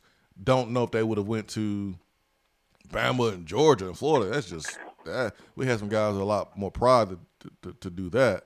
But who knows? They might have went closer to home and been at another SEC school, or Georgia Tech or something. And someone was from Georgia. I could see that happening. So that's why you probably didn't see that. You didn't see that that much movement when I played because it was so restrictive. Gotcha. If you got time, I got one last quick question. Yeah, go for it. So, talking about building on momentum for next year's recruiting, What do you think what number of wins do we need to get to really show the recruits that, hey, Heupel's building something good here and really build the momentum towards the recruiting class next year? Because, I mean, I don't think we're going to be a 9-10 win team. I think we could possibly get 6 or 7 wins. Do you think that's enough to show, that we can build towards the future coming from the situation we're in? I don't think it's about the wins. I think it's how you play in those games. Are you pushing, the teams that you're not supposed to be in the conversation with, at least for this year, in the second half? Is it a game when you start the fourth quarter? And we're not talking about moral victories, but I think you're going to learn a lot about how the team fights for their first-year head coach when, they're put in a position like that. You've got a 1 or 2 possession game against a team that's better than you, like a Georgia, like a Florida, like an Alabama, and you're in the game starting the third, fourth quarter. Guys start to believe. You start to get more attention. Ears and eyes start to perk up everywhere. And what is Heupel doing? Especially with that offense. I know I can, score and put up the stats, but they're starting to actually produce against the better teams that are recruiting me as well. That's how I view it. I agree with you, Brad. 2013, Tennessee played Georgia and South Carolina in back-to-back home games. Now, there was a bye week in between the Georgia and South Carolina game, but you got to think about it. October is a good month for official visits, unofficial visits, where recruits are coming to the game, and they got a chance to see Tennessee in Butch Jones' first year with inferior talent push Georgia all the way to the brink and have a chance to win. They lost 34-31 in overtime. And then October the 19th, 2 weeks later, Tennessee comes back and they beat South Carolina that at the time was ranked, I think, 11th or top 10 in the country. That's what you have to do. Like what you just said, like you have to be able to show a recruit that they're the missing piece, that you're right there, and with them, they can push your team over the top. When you're getting blown out 55-23, 45-10, 59-14, they're going to be like, what am I supposed to do? We're the other missing piece. Nah, man. I don't want to sign up for that. But if they feel like, yes, look at this team, man, look how we were able to go up against a team with more talent. I can be the missing piece. I really can be. That's a little bit easier of a sell. So that's why I don't think it's about wins and losses per se. But if you got to win 8 games and listen, you're gonna beat some teams that no one thought you're gonna beat if you win 8 games. Then you're gonna be able to get in the hunt with more of those big time players. Like Tennessee right now, even in Heupel's first season, golly, you in there with Walter Nolan, who's the #1 overall player in the country according to ESPN. But I look at 2014 for Coach Jones, and he went out and got some 4-star, 5-star players. He did. And then the third year you went out and you got you a Khalil McKenzie. So you win a big game. You show that you're close because you're coaching the players up. The culture is good. Then, yeah, you're going to start getting those. But it's really hard for Heupel right now because he has nothing to show the recruits. All he's doing is showing kids Central Florida film of what they're going to do, what they're planning on doing. He can't show them anything that they've done at Tennessee. He can't show them anything on film. He can't. And I think once he's able to do that, I think it'll be a lot easier for him. Like it's one thing to show an offensive player, hey, this is what we did at Central Florida, and you watching the Central Florida cut-ups, and you're like, oh, okay, all right, I see it. It's different than when you watch film and you see hype on the sideline and the team is wearing orange, the same team that's recruiting you. It's just a different view. It's different. And I watch film with every coach that recruited me when I went on official visits. And I visualized myself playing in that stadium, wearing that uniform, executing those plays. And it's hard to visualize that when you're watching Heupel on the Central Florida sideline, but he's telling you this is what we're going to do at Tennessee. It ain't the same. So it's going to be a little easier for Heupel. Have some success in the first year. Show that you are doing more with less. And I think you can sell to those highly rated players that they are the missing link to getting over the hump. If you can do that, and then the next year put some more success on the football field, and then the year 3, dominoes will fall. Yeah, they will fall if you continue to be who you are on the recruiting trail. The same way you are right now, you have to, you can't change. You got to continue to be genuine. You have to continue to put in that extra effort. Can't get lazy, can't get complacent. You have to be willing to outwork people on the phones. This is what it's going to take. Good question by Coy, though. Really good stuff. Thank you for calling. 865-250-503. Swain Events, fueled by Dead End Barbecue. Stay with us.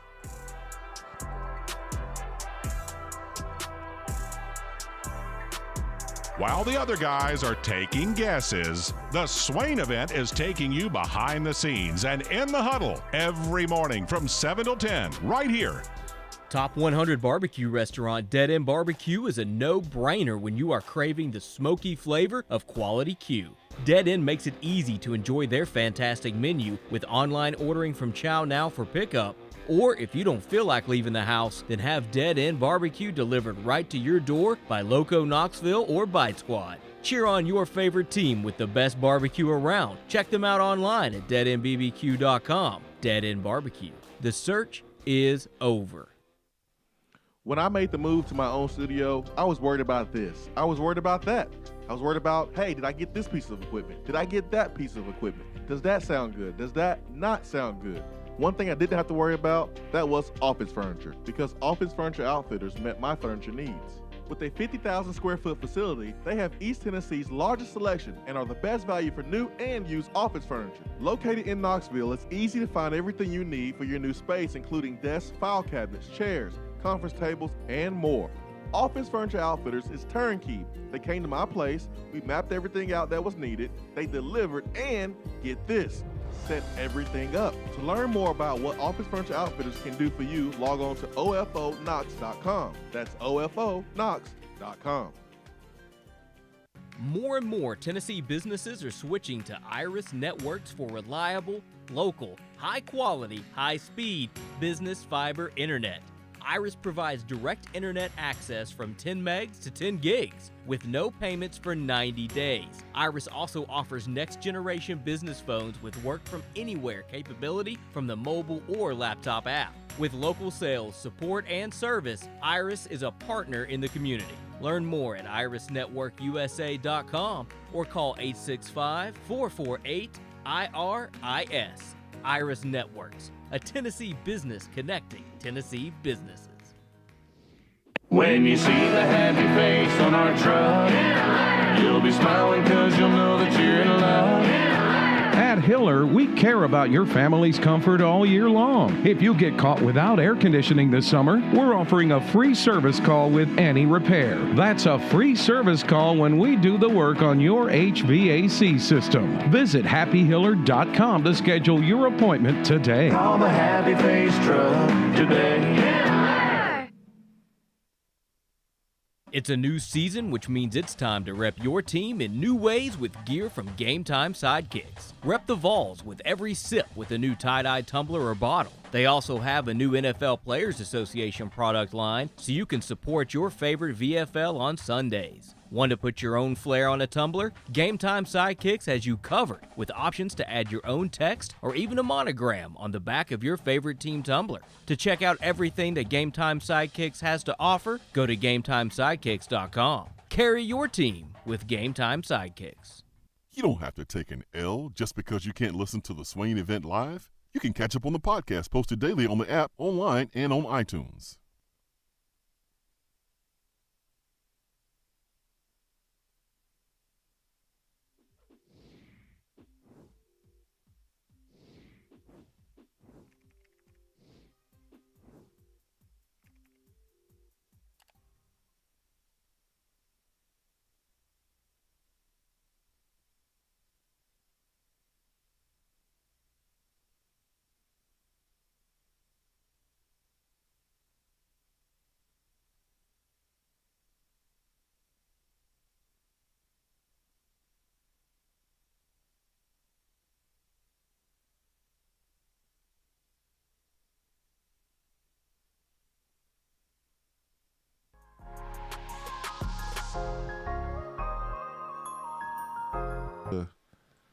Make his final decision. He is an offensive tackle, 6'5", 300-pound tackle from Norcross. Obviously, there's Tennessee ties there with him and his family, and hopefully Tennessee can get him on campus next week.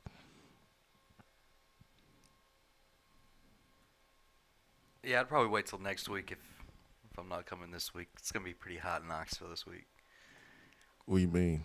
What do you mean hot? Like hot. Like, I don't know if I want to be touring the place I want to spend my next 4 years when feels like a desert outside.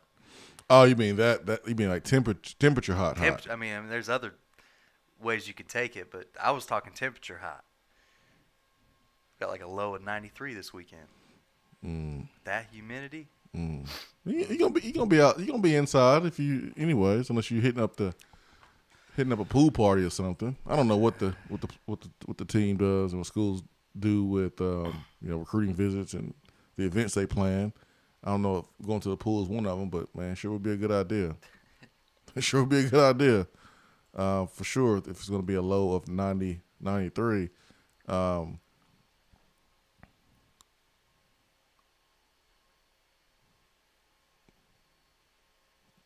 Just taking a look at the text box here.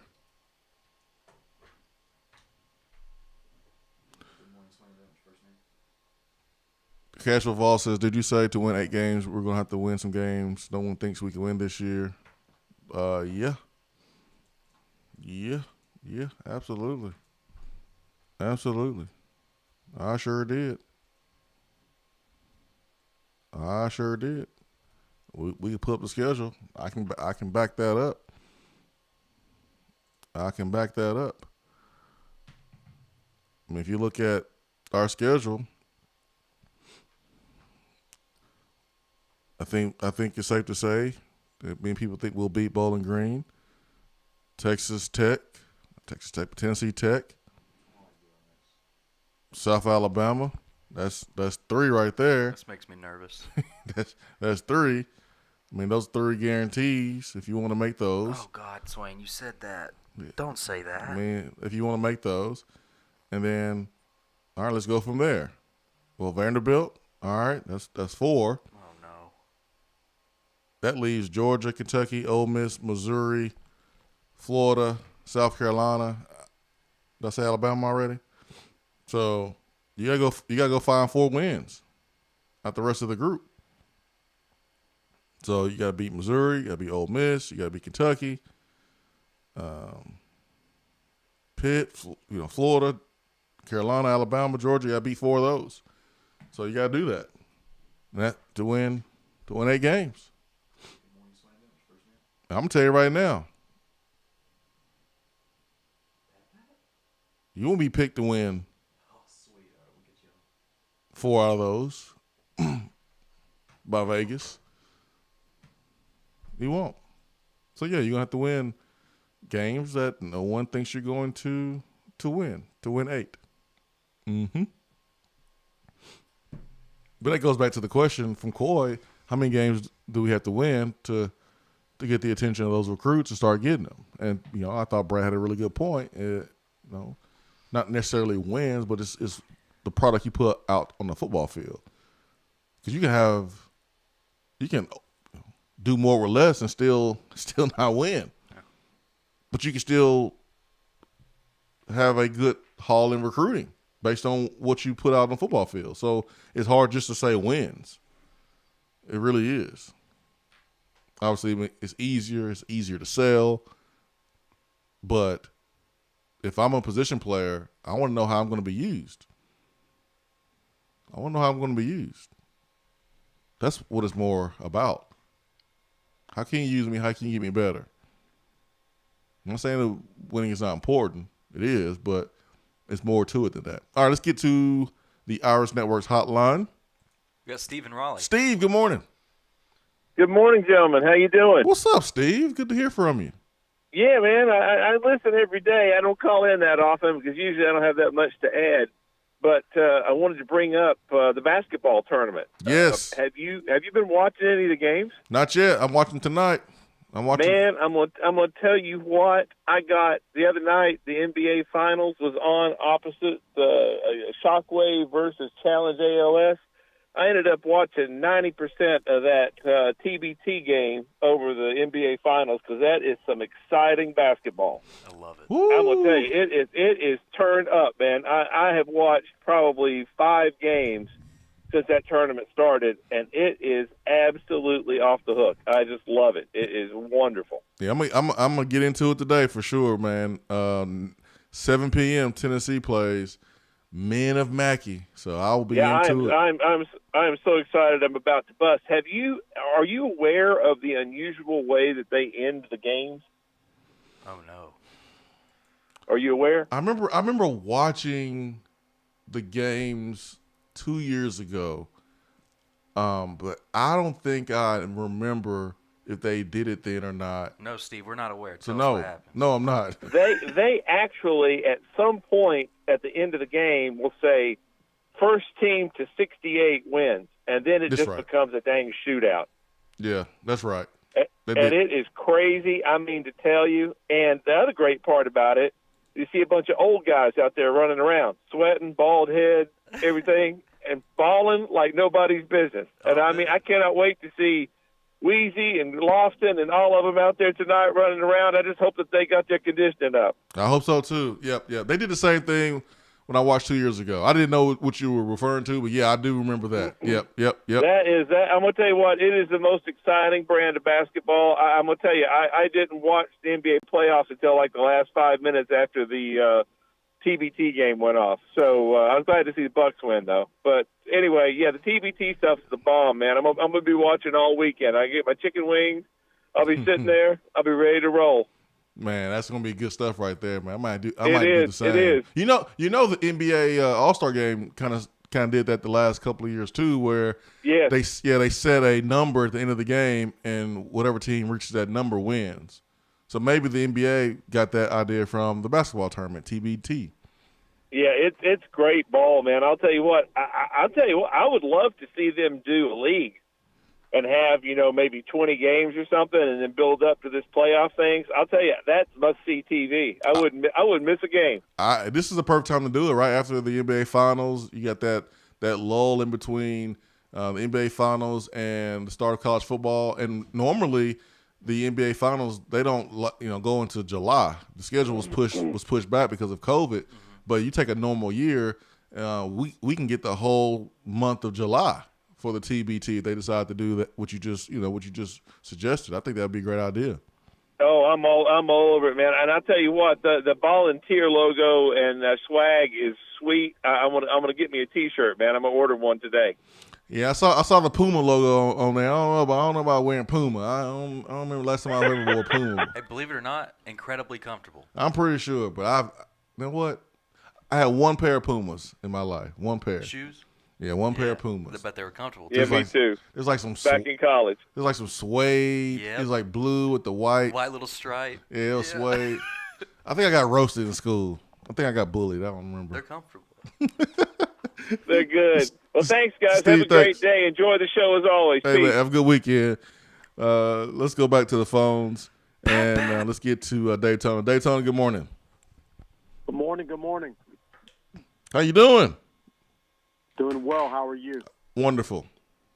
You enjoying Bradley's company? Always. Hey, he's a good man. He's a good man. Appreciate what he does. So a couple of different things, okay? First of all, I want to tell you a little story real quick about a very, very, very good friend of mine who just passed about a year ago. He used to be the chaplain for Florida State. And he used to tell me, he said, Dave, he said, if I've ever been affiliated with another football team as a chaplain, he said, this team doesn't even need me. They already have one in Coach Bowden. They said that is one of the most upstanding men that he's ever met in his whole entire life. Very sad about his current condition. You know, everybody is going to die, but Bobby Bowden has always been one of the coaches I've always loved. Yeah. Well said. So prayers to that family. For sure. And appreciation for what he's done for the game of college football and the lives that he reached. For sure. Thousands, tens of thousands of young men and young women he has impacted. Yeah, he's impacted a lot of young men. So secondly, what I wanted to ask you about, did Heupel, when he was with UCF, didn't he play Pitt a couple of times? Yeah, they played him twice. From what I saw, they beat him pretty good one year. And I think they lost to him another year. Okay, I'm trying to figure out what game to come up to. You know, I definitely want to lean towards a game that we should win. What do you think our chances are against Pitt? Well, I think they're really good. I mean, Pitt's more established as a team, you know, with their systems and things like that, offensively and defensively. So, I mean, you have to work the kinks out, and it's early in the season. So that's one thing that concerns me. You know, it is a day game. It's going to be hot too. So, you know, how will Tennessee come out and play? But when you look at the talent of our team, you match it up against Pitt's talent. I mean, I think they're pretty comparable. And if our guys are running through a brick wall and playing hard for their coach, I don't see why Tennessee shouldn't win that game. I think it's a coin flip. And the last thing may be a little confrontational, and I'm not trying to be. Okay. But I understand being a fan. Okay? Mm-hmm. But when does being a fan get taken too far? Give me an example. I'm referring to the conversation that you had with Andy. Okay. Has the University of Tennessee reached out to Andy and asked him to be a spokesperson? No. Do you not see where that can cause issues? Yes. Do you not think that that's taking being a fan not just a little bit too far, but considerably too far? There are some instances where I've thought that. Okay. I was just, you know, hey, to each their own. But, you know, I own a cleaning business. I don't own a printing business. So, I mean, I don't kind of dabble into things that I'm not really good at or not experienced in. I don't know. Just kind of, you know, to say that he thought that he was part of that family. I mean, come on. Was he a pawn? Were they using him as a pawn? Yeah, I mean, it certainly was a situation that I'm not used to hearing about. You know, as a player, I couldn't see myself, you know, being engaged in anything like that, or a recruit being engaged in anything like that. I think there are boundaries. You know, listen, Dave, Tony, you're not wrong here. I'm not going to sit here and tell you you're wrong for feeling the way you feel or saying what you're saying. There are some boundaries, and you know, we have seen, you know, some fans kind of cross some lines. You know, I think Andy means well. I really do. I think he loves Tennessee, and I think sometimes he's a little unaware of, you know, maybe a boundary, kind of being crossed or not. But I have not heard anything about. Sometimes passion can blind awareness. Yeah. I mean, that whole thing with Henry told Toho. I mean, this is why I was trying to get him to kind of fall back a little bit, because that's just not something you want to put yourself into, where you're talking to parents and then getting on radio and divulging things that they're saying. That's not what you want to do. And the university don't want that. It's not good for the player. It's just not really good for anybody. This is why you have respected media members. They don't do that. If a parent is unhappy and they want to reach out to a media member, listen, that happens. But you don't see that media member jumping on radio or writing a story and mention the parent's name. And so that's kind of where I was trying to step in and say, hey man, that's not what we want to do or need to do. That's not gonna be good. So yeah, Daytona, and hopefully the advice I gave is something that he down. Huh? I'm not trying to beat Andy down. No, I There's know. no questioning his passion for Tennessee. Yeah. I just think that people need to realize what boundaries are and how it could have negative impact. Yeah, no. But okay, I'm going to jump off thanks, there, guys. man. I appreciate y'all. Y'all have a great, blessed weekend. You too. Yeah, I mean, I think one thing that's scary for coaches is you used to be able to keep things in house. Like you were really able to keep things in the house before social media. What happened in the locker room? Like we had guys that got in fights in the locker room. Like it wasn't on Twitter or Facebook. But now you can't keep any secrets. The locker room is not sacred anymore.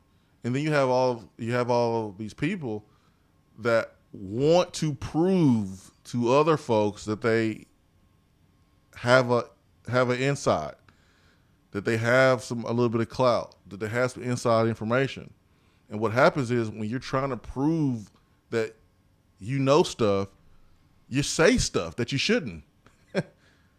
This is why, like, in my time at doing this, I've had people, Swain, you know what you're talking about. Okay, cool. You're not going to bait me into saying some stuff that shouldn't be public. You can think I don't know what I'm talking about. That's fine. You can think I'm not in the know. Like, come on now. I've been here doing this for a long time. You don't think I know what goes on in Tennessee? I may pretend like I don't know at a certain time because it's not the right time for it to be public. I may not address it because it's not the right time. But like I know what's going on. If I don't know, I can make one phone call or make one text and I can find out. Ain't no problem. But like some things are not meant to be public. But what happens is you get, some of the younger people that's covered in Tennessee, or you get someone that wants to be in the know, and they find out a little bit of information, and they can't wait to go prove. I gotta tell someone. Prove that they know stuff, and all you're doing is hurting the school that you like, because what a parent says don't need to be public. What a player says don't need to be public. So there's boundaries, and I've shared that, in an attempt to help, not in an attempt to embarrass or make fun of, just really trying to help both sides. So yeah, Daytona, you ain't wrong. All right.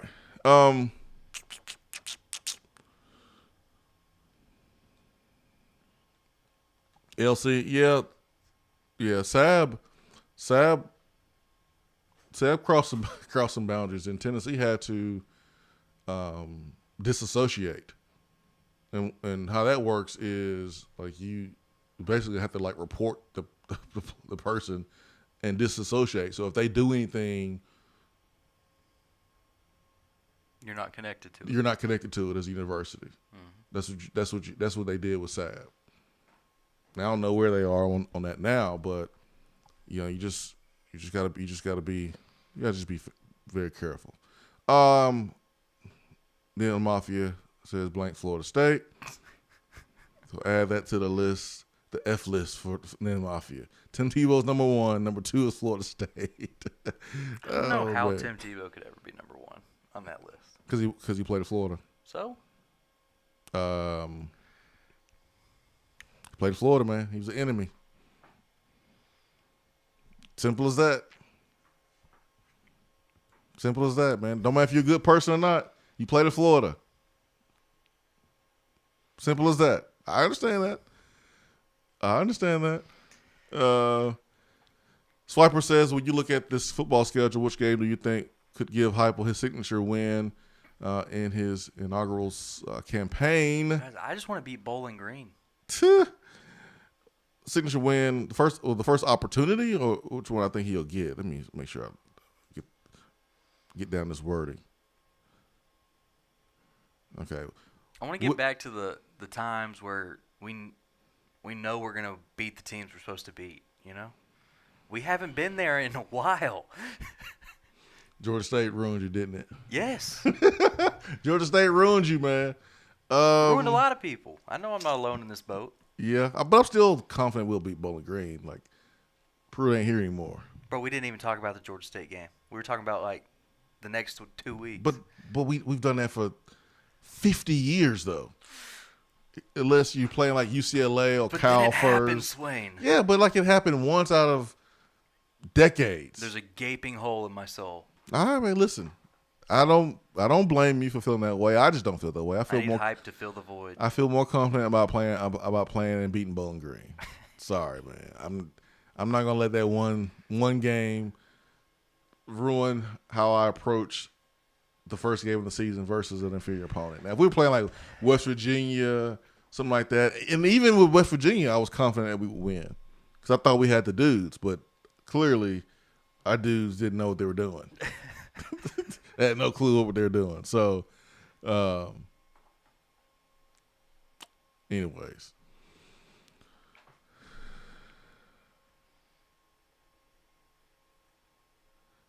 Vol BT says, you see where Greg Emerson is going to Bama.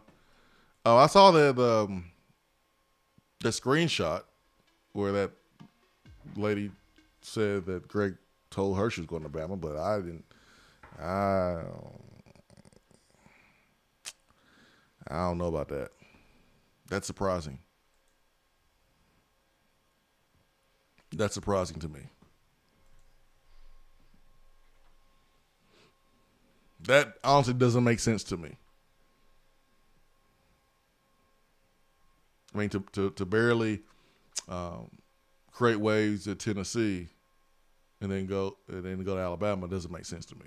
Then Henry told To'o that makes sense because he's one of Tennessee's best players, and Alabama was actually recruiting him really hard coming out of high school. Well, they were recruiting Greg too, but I don't think he ended up. Yeah. I know Henry had a committal offer. I don't know if Greg did or not. I'm not saying he didn't. I just don't know. And then Greg didn't necessarily light the world on fire during his time here at Tennessee. But listen, if Nick Saban says, "Hey, we want you. I see something in you," and he goes there and tears it up, good for him. Mm-hmm. But I'll be honest, I don't give a damn about anybody transferring to Alabama from Tennessee. It looks weird. It is weird. I don't get it. It don't make sense to me. I don't understand how anybody can transfer to a rival. I don't get it. So I don't care. Good luck. But next. Don't care. Don't care.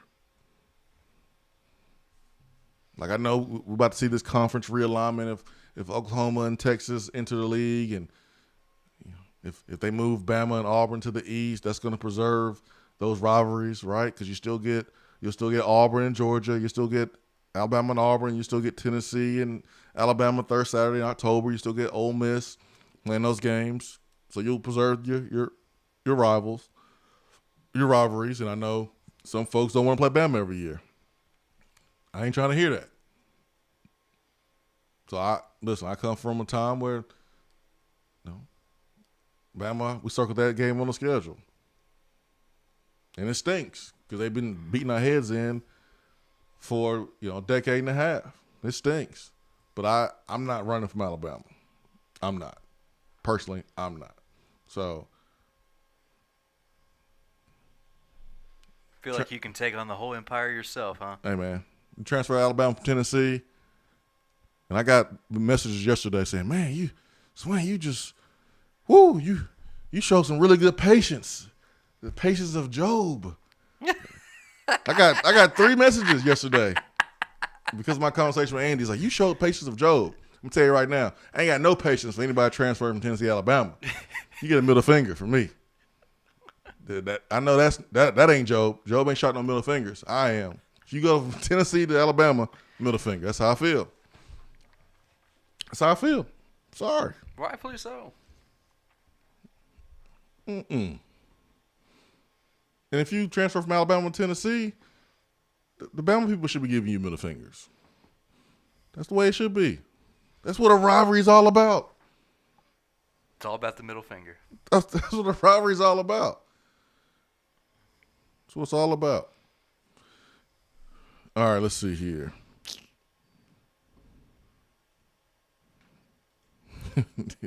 Yeah, Nelson. Patience of Job.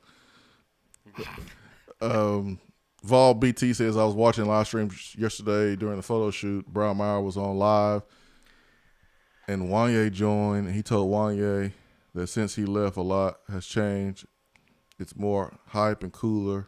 This new coach, lit. I really liked to hear it.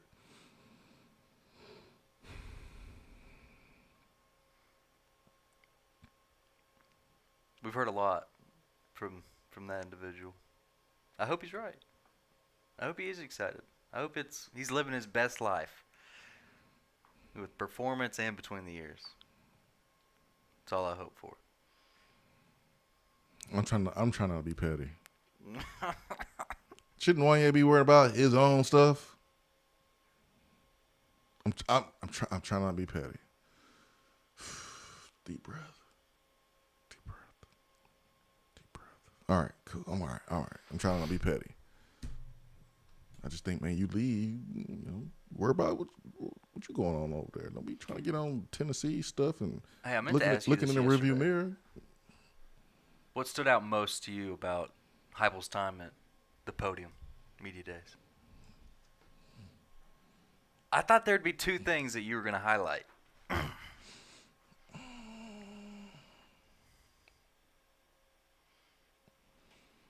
I mean, we talked about one of those things is and I don't know if he was at the podium or if he just did an interview with another session, another part of SEC Media Days, but when he talked about gathering and compiling all the numbers and addresses of the VFLs that were lost, because I knew they had them, because I know the previous staff, and I think when the changeover happened, you had people that was in charge of it just lost it or deleted it or something happened, because it's no way that they didn't have my stuff correct, like my address and stuff correct in there, because of all the VFLs in the last couple of years, like I've been the one that's probably connected to the VFL coordinator more than most. But the names he mentioned with that VFL title, did one jump out to you? I thought it was very telling. What you mean? What do you mean? Say it with your chest, man. He was listing, reaching out to these VFLs and getting them back and welcoming them back to the program so they can share their experience to our current players. Mm-hmm. And he started listing some of those VFLs. About the third name on that list was T. Martin. He listed Alvin Kamara, he listed other ones, but he listed T. Martin, I think, for a reason, because of everything that we went through before he was hired. I and just that. trying to patch that road back. I think it's huge. Yeah, I know. I think that speaks to his awareness of the situation that happened to T. Yeah, I noticed that. Earlier this week, I mentioned when Joey was on. Joey called in. I was talking about this before Joey joined us, and like the Heupel, Danny White, Plowman, Randy Boyd, they are willing to listen to the people, to the players that, for whatever reason, and their reasons are valid, that they're hurt. They have a sour taste in their mouth about the university they played for. And they're willing to listen. They can't change the past, but they are willing to help with the future. They're not kicking it down the road for the next AD or the next head coach or the next chancellor. they're addressing the issues right now, and that's what they did with T. T obviously was told something that about getting a contract extension from Coach Fulmer, and just it didn't happen, right? So I don't even know why he made that promise, but he made a promise, he couldn't keep it. That wasn't on Plowman, that wasn't on Danny White or Heupel, but Tennessee did the right thing and did right by T. Martin. Why? Because it was the right thing to do. So yeah, they've put the effort to make sure that T understands, like, hey man, like we sorry about what happened before. Like, we can't control that, but you are important to us, and we just want to do the right things moving forward under our watch. So yeah, but I did notice that, and the reason why I didn't catch it because I knew that that's what was going on. But T was a championship quarterback, so yeah, that was good by Heupel. I thought it meant a lot to me because he listed Peyton Manning, Alvin Kamara, T. Martin, and then I was just like, the awareness is there, He the listens. awareness He is there. Yeah, he knows. He listens. That was good. Yeah, he listens, man. He listens. And that's the thing. That's the difference between this staff, and I throw in Danny White's administration and others is, everyone's new. So a lot of the hurt that some of these players, experience, it was during a time when the previous, Coach Fulmer when he was a coach. And so now it's a little bit easier because Danny White wasn't here, Chancellor Plowman wasn't here, Randy Boyd wasn't here, Josh Heupel wasn't here. So it's all new. It's all new people. And so now when you come in and you listen to these old players that are sharing these experiences that they wish were better, and they want to make sure that the next group of players don't have these experiences, they're willing to listen and make sure it doesn't happen. So what you pointing at? What you got? What happened over there? Chris Bowles on Twitter, prominent Big 12 source tells the American Statesman the Texas and Oklahoma move to the SEC is almost done. Quote, they've been working on this for a minimum of 6 months. And the Texas A&M leadership was left out of the discussions, wasn't told about it. Move could become official within the week. A&M got bamboozled.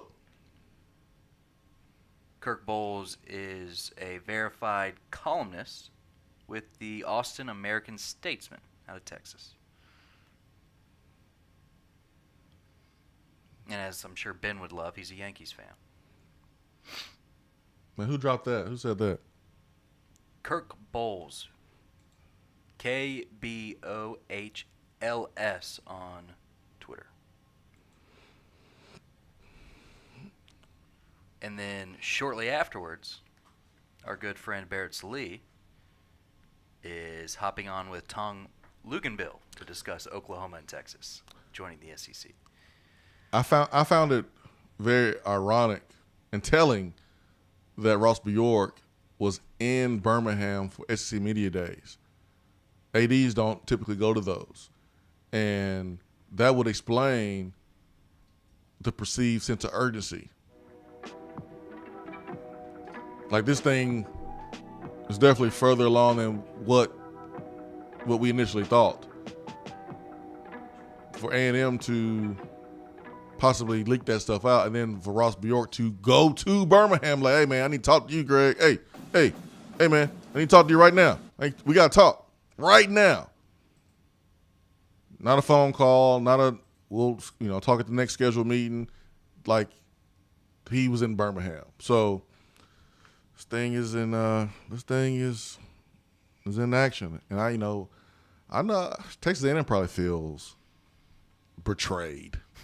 They feel betrayed. But guess what? There's nothing you can do about it, because if you really want to get these big checks and be a part of the most powerful conference in college football history, you got to sit right there, sit still and take it. You got to take it. You don't have a choice. What are you going to do, leave? You can go to the Big Ten because you're mad? You can't. You can't do anything about it. And that stinks. That stinks. I kind of feel bad for Texas A&M. Got to get better. Not really, but it stinks. All right, let's go to the phones right quick, and then we'll take our break at the top of the hour. Who do we have on the phone? We have Turkey Man. Turkey Man, good morning. Good morning, guys. What's up, Turkey Man? Weekend. You too. I'm doing good, buddy. Just chilling. Hey, this deal about Texas and Oklahoma.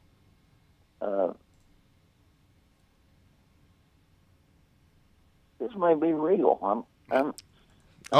Turkey Man, it's been real. Yeah. It was never fake. It was never fake, Turkey Man. What I'm thinking is that I think it may be more than just those two. I believe they might expand the opportunity to expand from the other directions. I mean, Turkey Man, you might. State, like West Virginia. Greg Sankey is not happy with the current NCAA model. No. Greg Sankey wants the SEC to dominate college football. So I wouldn't be surprised if Oklahoma and Texas are not the last or the only teams that are added to the SEC. No. We had a great phone call yesterday and I apologize for not remembering exactly who said it, but suggested that we can see like 4 divisions inside of the SEC. I can see it getting that big because, the NCAA is just losing power. Greg Sankey's tired of it. He's like, hey, man, we're gonna do it ourselves and just, maybe this is a path to the SEC governing themselves. And you have super conferences governing themselves. You don't need the NCAA anymore. Maybe that's where we are or on the way to. Well, the other thing that I was thinking of, let you think of this, think on this line. But last year, because the COVID, we had 10 SEC games. Now, you look at that possibility. There was big money to be made there if it'd been regular season, because they mount to something.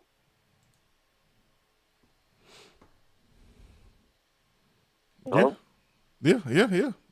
Turkey Man. Yeah, I was letting you finish. I didn't know if you was finished or not. Yeah, I'm just thinking if you had as many as 2 more, it'd be 16, and 2 more would be 18. Mm-hmm. You got what, nine games on each side. Well, you wouldn't. I mean, you wouldn't play all. I don't think you would go to an all SEC schedule. I mean, I think you still have to play some of those smaller schools. I think not if you're leaving everybody else out and playing all about. I don't know, but I see this thing being big, and because you could tell, like you said, Sankey was not happy with what's going on, and SEC's used to having their way, so they're gonna get it again. Yep, they are. They're gonna get it again, Turkey Man. Thanks so much for the phone call. They're gonna get it again. Greg Sankey is the most powerful man in college football. Him and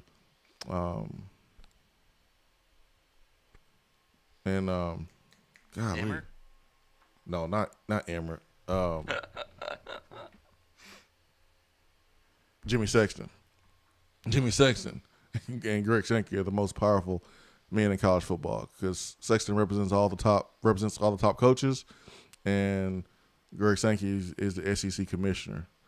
I saw, I don't know if this was on SEC Network or if it was on ESPN, but I saw a graphic on Twitter where it was like a SEC realignment prediction model, but it basically had Texas, Oklahoma in the west, and then move Alabama and Auburn to the east. And it's pretty telling that Tennessee, Vanderbilt, Auburn, and Alabama in one little pod. Yeah, I mean, It's happening. It's happening. Craig Bowles, you just read that off. Prominent Big 12 booster. Prominent Big 12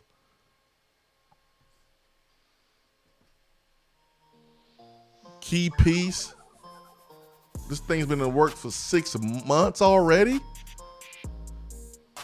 That would explain why the whistle was blown right around SEC Media Days to force Sankey to have to answer about it. Answer for it. It makes sense. My question is, how did it make it this far? How was this not leaked 2 months ago or a month ago? How did it get this far without publicly being discussed? Those were some close, tight, knitted conversations. Woo! Not great for Tennessee as far as competing on the field, but I ain't worried about it. Might be better for college football. Get rid of the NCAA. That's the long, big picture view of this thing. Hour 3 coming up. Stay with us.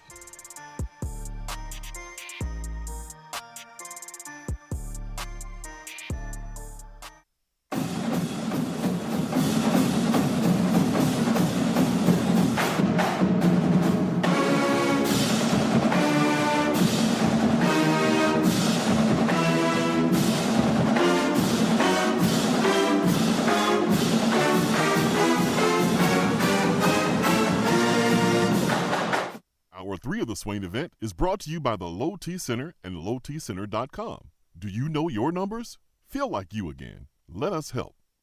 Guys, your health right now is more important than ever. I recommend Low T Center. That's where I get my levels checked. It all starts with the annual wellness exam where they do a comprehensive health assessment exclusively for men, making it quick and easy to take care of your health. And now they offer monitored self-inject at-home testosterone treatment.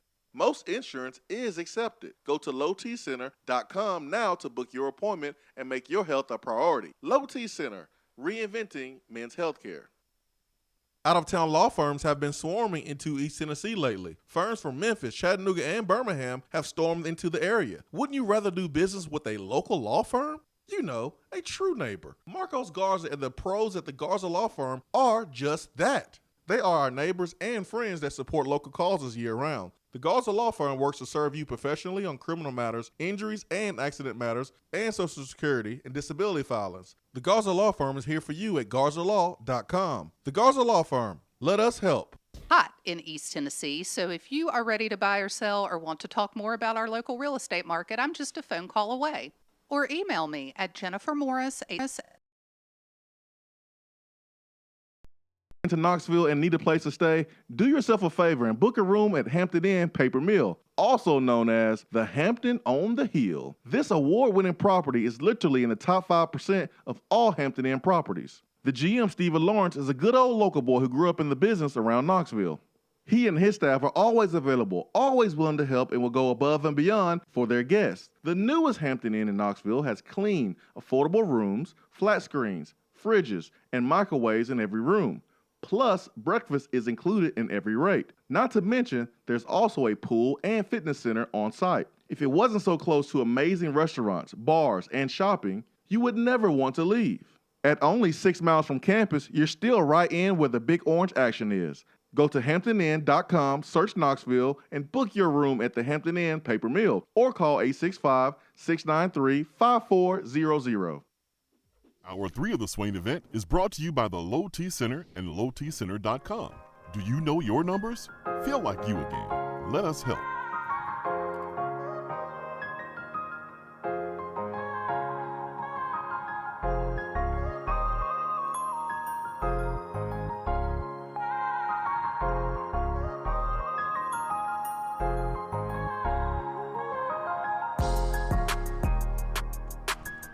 Swain Event, SwainEvent.com, Fueled by Dead End Barbecue. Hour 3 here. It's about 9:12 on a Friday.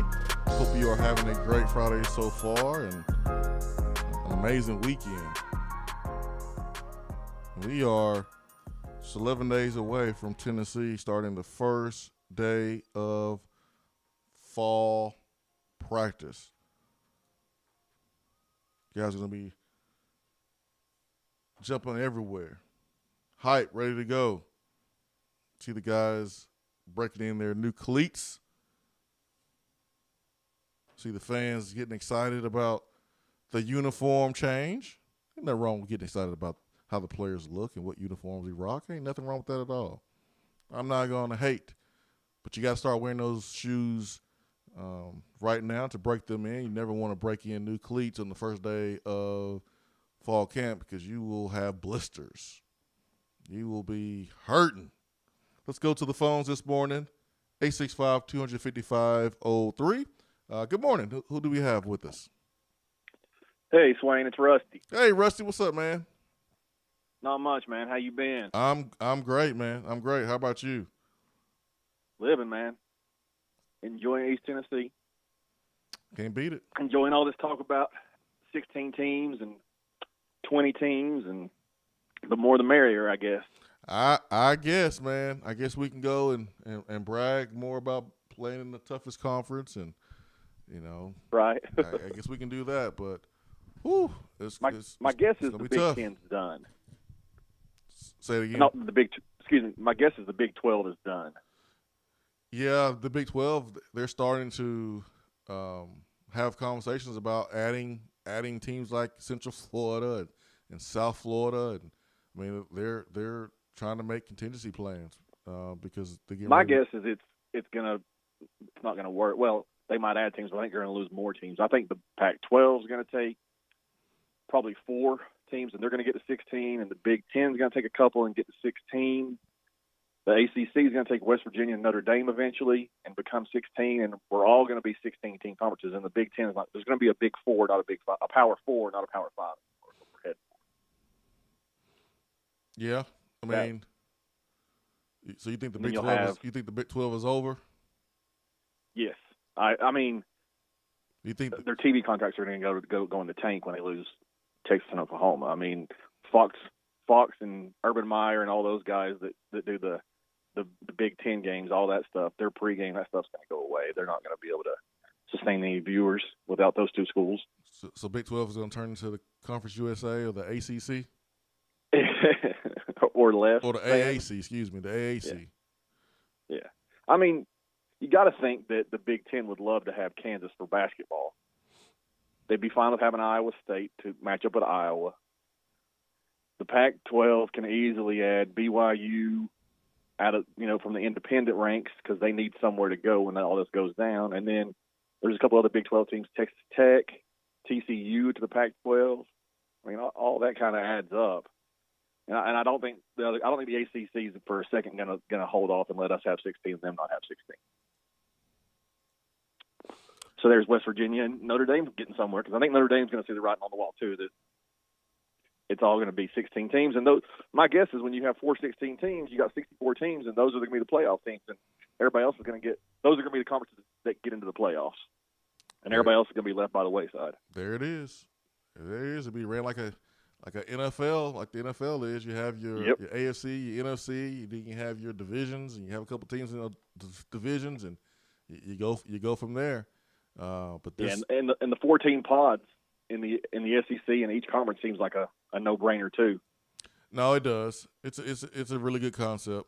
It really is when you think about it, when you see it. We had somebody mention that on the show yesterday, and it's a good concept for sure. Oh yeah, because you get semifinals. You actually get the SEC, instead of having a championship game, gets 2 semifinals. That you get the East versus the West, the South versus the North, and then the 2 winners of that plays in the SEC championship game. I mean, this is more games.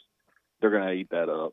Yeah, so that graphic I was talking about last segment that I saw on SEC Network, it was a graphic that Ross Dellinger put out, and it had a proposal, the 14 pods. It had Pod A, Florida, Georgia, Kentucky, South Carolina. It had Pod B, where Alabama, Auburn, Tennessee, and Vanderbilt's in that same pod.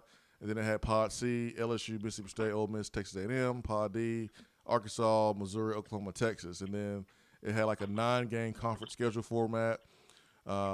play the other 3 teams in your pod every season, and then you play 2 games against each of the other pods, and then host every team at least once every 4 seasons.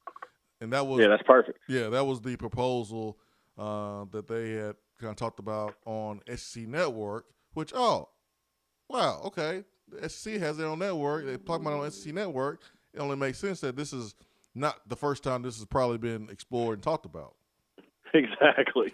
Yeah, there's no way the SEC Network had that already broke down and it just happened on Monday. No way. No way. What is amazing about that though? It's surprising that it was kept a secret this long. If it's been going on for 6 months and we didn't hear about it till Monday. Yeah, I know, man.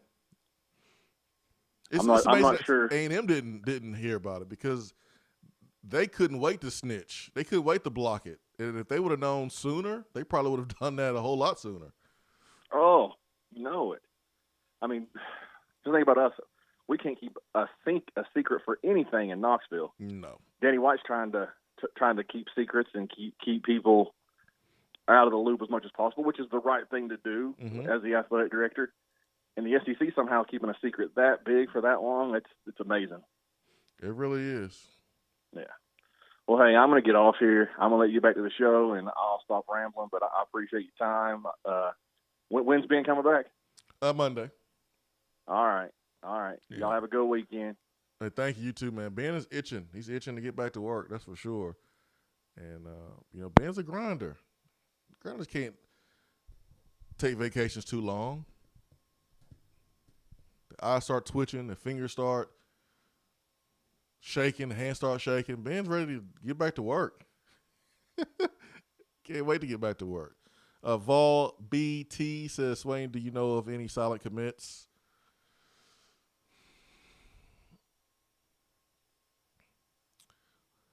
What's your definition of silent? Do I think Tennessee is going to get some players in the month of August? Yes. Do I think that they have silently committed? I don't know. I don't know if they have already committed or not. But I think Tennessee's going to get some players in August. So the answer would probably be no for me. I don't know of any silent commitments officially. Rodney in Austell says, I follow recruiting closely, and Oklahoma has been killing it lately. I wonder if they're already telling recruits they are coming to the SEC. That'll be hard for me to believe, Rodney, because recruits are the worst at keeping any type of secret, which they shouldn't be responsible for keeping a secret anyways. But how many times have we heard a recruit drop some information that a coach told them in an interview that you didn't know about? It's like, oh, really? The coach told you that? Huh, we didn't know that. So that would be surprising if Oklahoma was already telling recruits that they're coming to the SEC, and this has been discussed, according to Craig Bowles, for 6 months and didn't get out sooner. That's hard to believe. Papa T in South Carolina says our SEC commissioner, Greg Sankey, is like the NFL commissioner of college football. This is the SEC takeover. This is what it's going to be. What it's going to be. Those other sports are like, hey, so y'all not going to talk to us about anything? Nope. Texas basketball and Oklahoma basketball, you're moving to the SEC. Simple as that. Why? Because football money is about to bring in millions and millions and millions of dollars. So I know one thing, SEC softball is going to be off the chain, right? Because you're bringing in Oklahoma. Their softball program is amazing. You bring in Texas, their baseball program. We got a little glimpse of that. Dang good. So this is not just about football. This is about taking over and everything, Greg Sankey. I mean, the motto is, it just means more. Keyword more. That's what we're getting, more. Doubled Vol says, obviously football is the biggest sport, but no one seems to mention the level of the other sports, Texas, Oklahoma, bringing in basketball, softball, baseball, etc. 100%. Oklahoma basketball is pretty good. Texas basketball will be good. They just got a new coach. They'll be good. So this is a takeover, not just football. Big Shot Rob says, if we're being honest, I think Saban is the most powerful in college football. I don't know about that, man.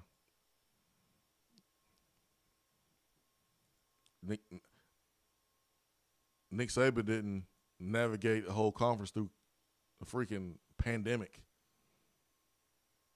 Like, think about this point last year. We didn't know who was going to get football. Pac-12 shut things down. Big Ten shut things down.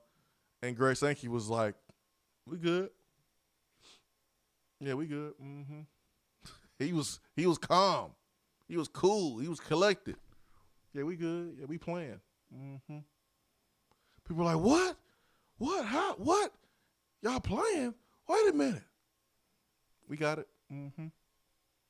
And then what happened? We played. And the other conferences look stupid. The other conferences look stupid. Nick Saban ain't doing that. Nick Saban ain't got that much power. And then Jimmy Sexton, who's like who controls the strings on the puppet. He represents all the top coaches in the land. Is Nick Saban powerful? You better believe it. But he ain't more powerful than Jimmy Sexton and Greg Sankey, in my opinion. Greg Sankey runs things. Greg Sankey runs it.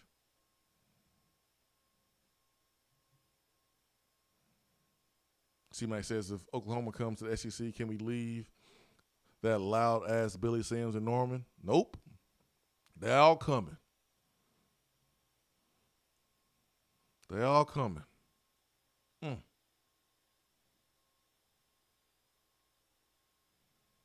Always Vol says, I wonder how mad Greg maybe is with Texas A&M. That's going to be an interesting dynamic between Greg Sankey and Texas A&M. Because if what Craig Bowles reported is true, how could you not be pissed if you are Texas A&M's president? The politicians didn't even know. They were kept in the dark. That's how you know Greg Sankey's a man. How did he keep this secret for that long?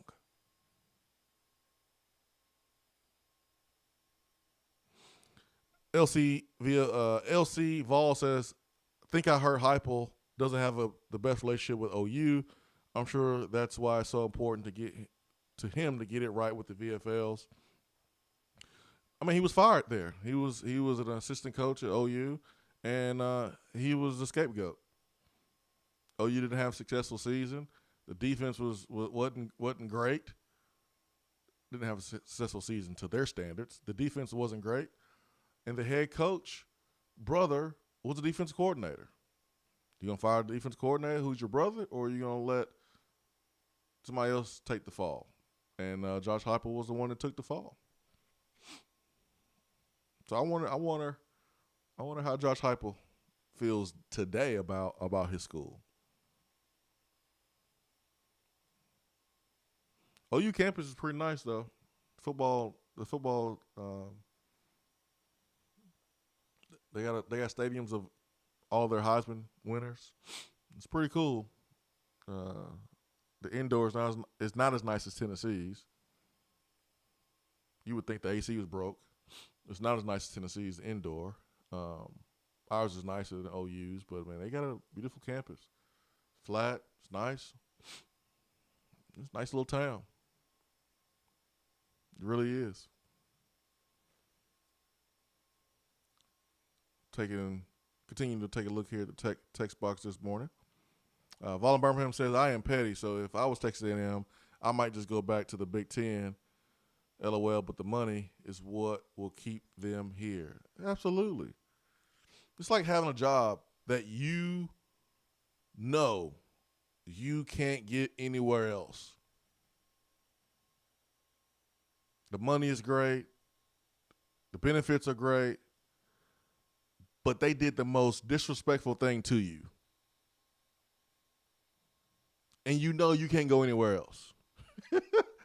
Like, your lifestyle's already set. Like, if you go somewhere else, you can kiss your lifestyle goodbye. You can survive, but your lifestyle will change. But that CEO of that company disrespected you in the worst way. And you want to punch him in the face. But you can't. You can't. Because you're not going to get that set up anywhere else. That's how Texas A&M probably feels. Because if you're in a relationship and you're disrespected, what do? You leave. You don't stand for disrespect. You don't stand for not being happy.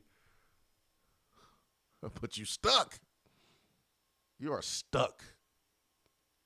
A&M, what you going? You gonna go to the Big Ten? No. You're going to sit here and take it. That's what you're going to do. You're going to take it and hope that Jimbo Fisher is a better coach than Steve Sarkisian. That's what you're going to do. You're going to take it. You better hope that you can out-recruit Texas. That's what you're going to do. Because you're not going to be able to block it. Too late. That's what it looks like.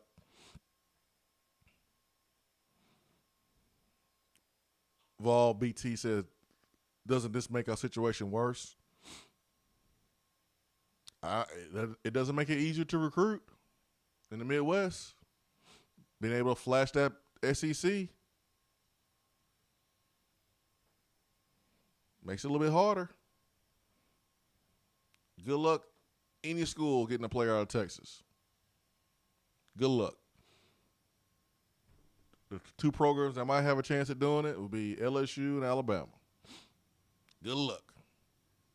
If I'm one of the top players in Texas, I could play in the SEC, stay home, and take advantage of the NIL. I'm not leaving Texas. No way.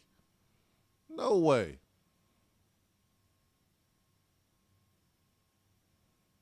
If I decide to leave Texas, I'm going to Oklahoma.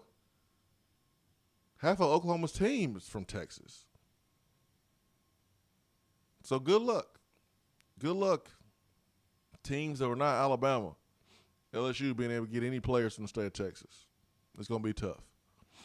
It's going to be tough. We're getting good players, getting players that they want. Single Vol says getting to face ex-Vols now in OU in a potential interconference game is fire, depending on timing, of course.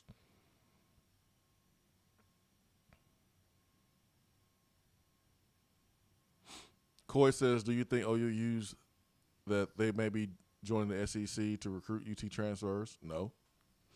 Nope. I don't think that. Because there's no way that secret would have been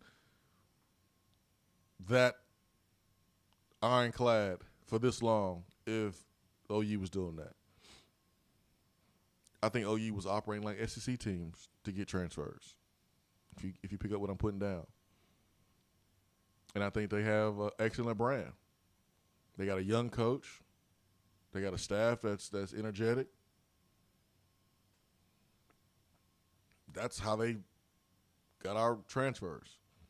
I don't think it had to do with anything with the SEC, because there's no way that stayed a secret as long as it did. Yeah, Vol BT says, like, it's going to be hard to recruit. We're going to be in a conference with Bama, say goodbye to West recruits. Yeah, I mean, we always been in the same conference as Alabama, and honestly, it doesn't even matter that Alabama will be in the East. We play them every year anyways. What matters now is that they may stop you from getting to the SEC championship game, but with playoff expansion look like it's coming, do you really need to win the SEC championship to make the playoffs? I don't know. If you take care of business and you beat the teams, in your division, but you still lose to Alabama and they go to Atlanta, can you still get to the playoffs? By the looks of it, looks like you can if you take care of business. So we're playing Alabama every year. You ain't getting away from that. So if all y'all people that want to run away from Alabama, sorry. Sorry. Ain't going to happen. Got to play Bama.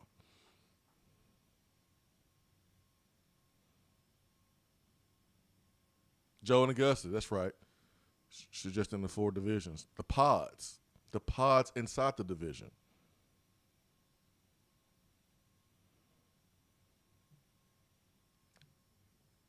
Vol to a Fall says every good player we've got from Texas was a bust anyways. Don't want them, don't need them. Yeah, all right. We just had a player pass away from Texas. Ladero McNeil, who was a starter for us for multiple years. He wasn't a bust.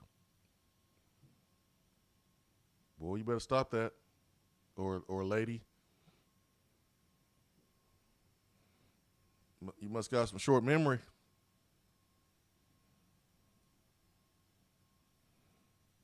Must got some short memories. Because Tennessee has been able to get some players from Texas. Hold on, I'm pulling it up right now for you. We get that recency bias going on. We forget. Last time I checked, Daenerys Moore was from Texas. Yeah. Oh, remember that? Daenerys Moore was a NFL caliber player for us. We got 2 players from Texas that year. It was kind of like a package deal. So, players we got from Texas, they haven't been bust. We got Lennon Creer, who's originally from Texas. I think they were high school teammates. I was Lennon Creer's host on his visit. Lennon Creer didn't work out the way he wanted to, but Daenerys Moore was the NFL wide receiver. Do you get Lennon Creer? Do you get Daenerys Moore from Texas? If Texas in the SEC, got Oklahoma's there. I don't know. Makes it harder, though. It's going to make it harder. Doesn't mean you can't be successful, and doesn't mean that there's other good players around the country. You know, Tennessee does a good job of recruiting the North Carolinas. Excuse me, the Carolinas and going north. But Matt Brown got some things going on. You see North Carolina in the top 3 for Addison Nichols. But Tennessee's done a good job in Virginia and the Carolinas. That's kind of where we have to go. You continue to recruit Georgia's.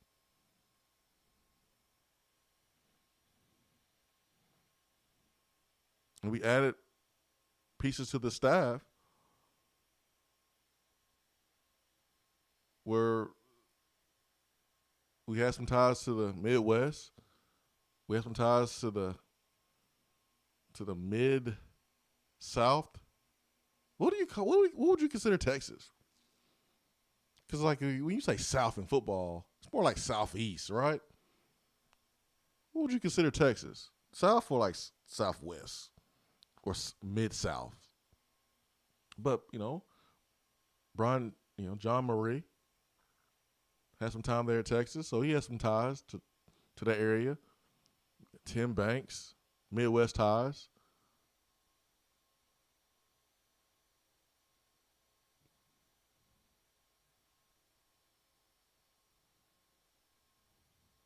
So, Daenerys Moore's from Texas. I don't think you can say that. Vol till I fall. That every player from Texas was a bust. Because one player can change it for you. How about Robert Meacham? It's between Oklahoma State, Tennessee for him. He was right around the corner from Stillwater there in Tulsa. But he just wanted to leave home. So who knows?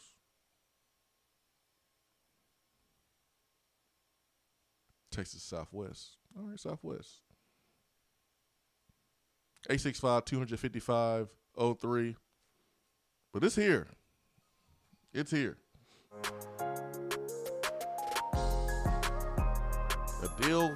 According to Craig Bowles, the official announcement can be official in a week? What? Huh? How? Because they've been talking about it and working on it for half of a year already. I know one thing. Lincoln Riley better learn how to cook some brisket before he come up in here in the SEC. Can't be bringing that dry brisket in the SEC, Lincoln Riley. Can't do that at all. We'll take a quick timeout and return after this Swain Event fueled by Dead End Barbecue.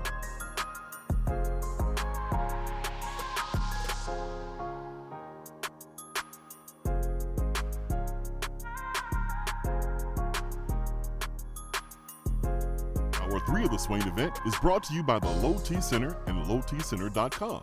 Do you know your numbers? Feel like you again. Let us help.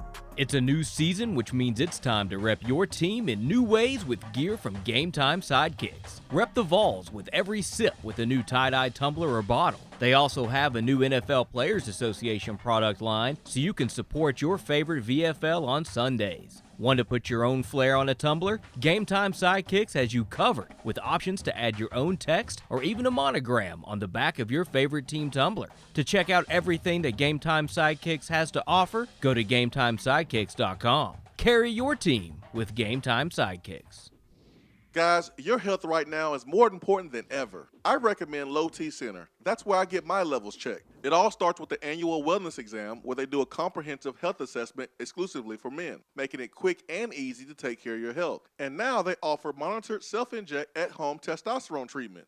Most insurance is accepted. Go to lowtcenter.com now to book your appointment and make your health a priority. Low T Center, reinventing men's healthcare.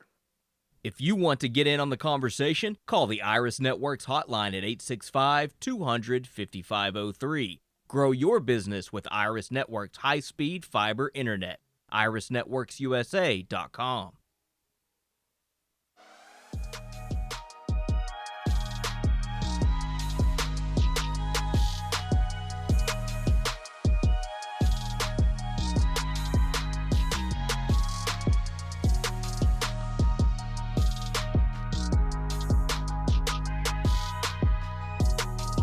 Hour 3 here on the Swain Event is powered by Low T Center and lowtcenter.com, reinventing men's healthcare.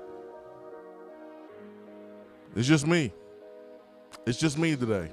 Well, for hour number 3, big shout out to Brad Matthews for joining the program and pushing some buttons, helping the show run smooth in the first 2 hours. I don't know if it's going to be smooth the last 20 minutes, but we rolling. We rolling. Turkey Man called during the break and said that now we're going to have a battle between the real UTs, Tennessee and Texas. Maybe that will be the name of the rivalry, the new rivalry. Poor Texas A&M. But you get that rivalry back. Texas OU will stay intact, and then you get Texas A&M again.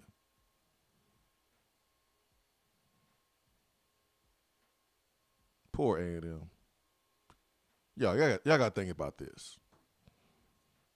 You got to think about this from Texas A&M's point of view. Like, think about this. 2012 was the first year of the conference realignment. It's been 9 years. Texas A&M for 9 years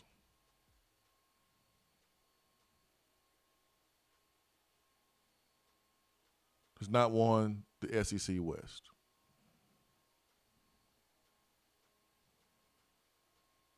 They made this move to the SEC to get an advantage over Texas.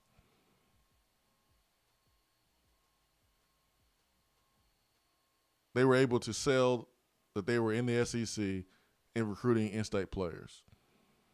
They had a running start for 9 years. 9 years over Texas and didn't capitalize to take over the state.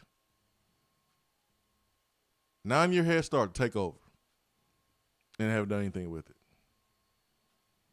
They had Kevin Sumlin. That didn't work out. And now Jimbo Fisher, who has won championship, who's very familiar with the SEC, cut his teeth in the SEC. So you better believe they're trying to block Texas because they know that now Texas is going to have the same advantages that they had for 9 years over them. And it's going to be more even in that state of Texas recruiting. And A&M don't want that because they know that brand is too strong in Texas. That Longhorn brand is too strong. That's a Texas state. Even though TCU has been more successful, Baylor's been more successful. When you think of Texas, you think of Texas Longhorns. I don't blame A&M for hating. I would be too. Always Vol says, I'm not trying to be a downer, but we really need Coach Heupel to work out. Oh, hell yeah, we need Coach Heupel to work out. We cannot afford another failure at head coach. Especially now. These next 3 to 4 years, you either make a move or you turn into Vanderbilt. Because it's only going to get harder.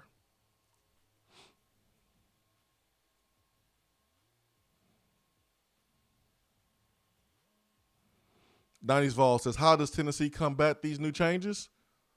He gave us a list. Number 1, win. 1A, W's, which is the same as number 1, but hey, whatever. 1B, distribute ass whoopings. Number 2, develop. Number 3, send kids to the league. That's what you better do. And this is what it's going to come down to. Because remember, Tennessee used to have this advantage of facilities and being able to say we're in the SEC, beautiful city. But this is what it's going to come down to. If you want to stand apart, because everyone's going to get money. Everyone's going to get money for showing up. Vanderbilt gets the same money as Alabama when it comes to distribution as far as TV stuff. They'll get the same money. Austin's a beautiful city. Beautiful city. They might enter the league and be the best city in the SEC, to be honest. The best college town in the SEC. It's that awesome. It is awesome. Norman, it's all right. It's all right. About 45 minutes away from Oklahoma City, though. Right down the road. And Oklahoma City is nice. Real nice.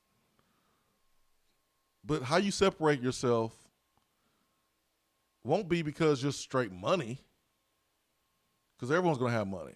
And we know Texas money is long, but what has Texas done with their money in the last 10 years? They ain't done anything. They got more money than anybody. Still ain't done anything with it. All they've done is pay big buyouts, just like us. Hired top-name coaches and done nothing with them. They still losing players to other schools. So they've always had money. Still ain't done anything with it. But what's going to separate you is what kind of culture do you have? Are you genuine? Administration, are y'all on the same page? Because those are the teams that's going to flourish. The coaches who are able to go in living rooms and be real and not lie, you can get caught in a lie if you're a liar. If you're a phony, if you're a fraud, you will get caught. You will not flourish moving forward because it's going to even the playing field more because everyone's going to get money. The NIL is going to even the playing field more. So the most genuine coaches who have the staff that works together the best, those are the teams that are going to attract players. Because everyone has big buildings, but it's the feeling you get when you get on campus, when you get around the staff, when you get around the players. That's what's going to separate you from other schools. That's what's going to separate you. Let's go to the phones. And good morning. Who we have here? Hey, Jason. It's Larry. Hey, Larry. Good morning. I'm great. How are you? I'm doing great. With all this Texas talk, I got a really good story for you. So one of my best friends lives in Houston, Texas, and I was over there about 10 years ago playing golf. When we got through, we came into the restaurant, and there was probably 20 people sitting at this table. Most were Texas Longhorns, but you had some OU guys, Texas Tech, Texas A&M, excuse me. And one of the guys was talking about UT, Texas, and asked me a question, and I responded, UT, talking about Tennessee. And he said to me, Texas is the original UT. And I said, well, is that so? University of Tennessee was founded in 1794. I believe in 1794, you guys were a Spanish colony. Exactly. And I thought the OU guys, the A&M guys, and the Texas Tech guys were going to fall out of their chairs laughing. So I think we're going to have a great rivalry if this all happens. Oh yeah. I mean, I'm not scared of playing Texas. I just know it's going to be a little harder to recruit, for sure, the Midwest. But man, it's going to be fun. I mean, it's going to be fun to make those trips down to Austin. It's a beautiful town. It's going to be fun to make that trip to OU, and we've done it before, and have a SEC matchup. That's gonna be so different, and I'm curious to see how this thing's all gonna play out in the different pods and how the schedule's rotated. And like you said, the first thing we got to do is just take care of us. Everything else will work out. That's what we got to do.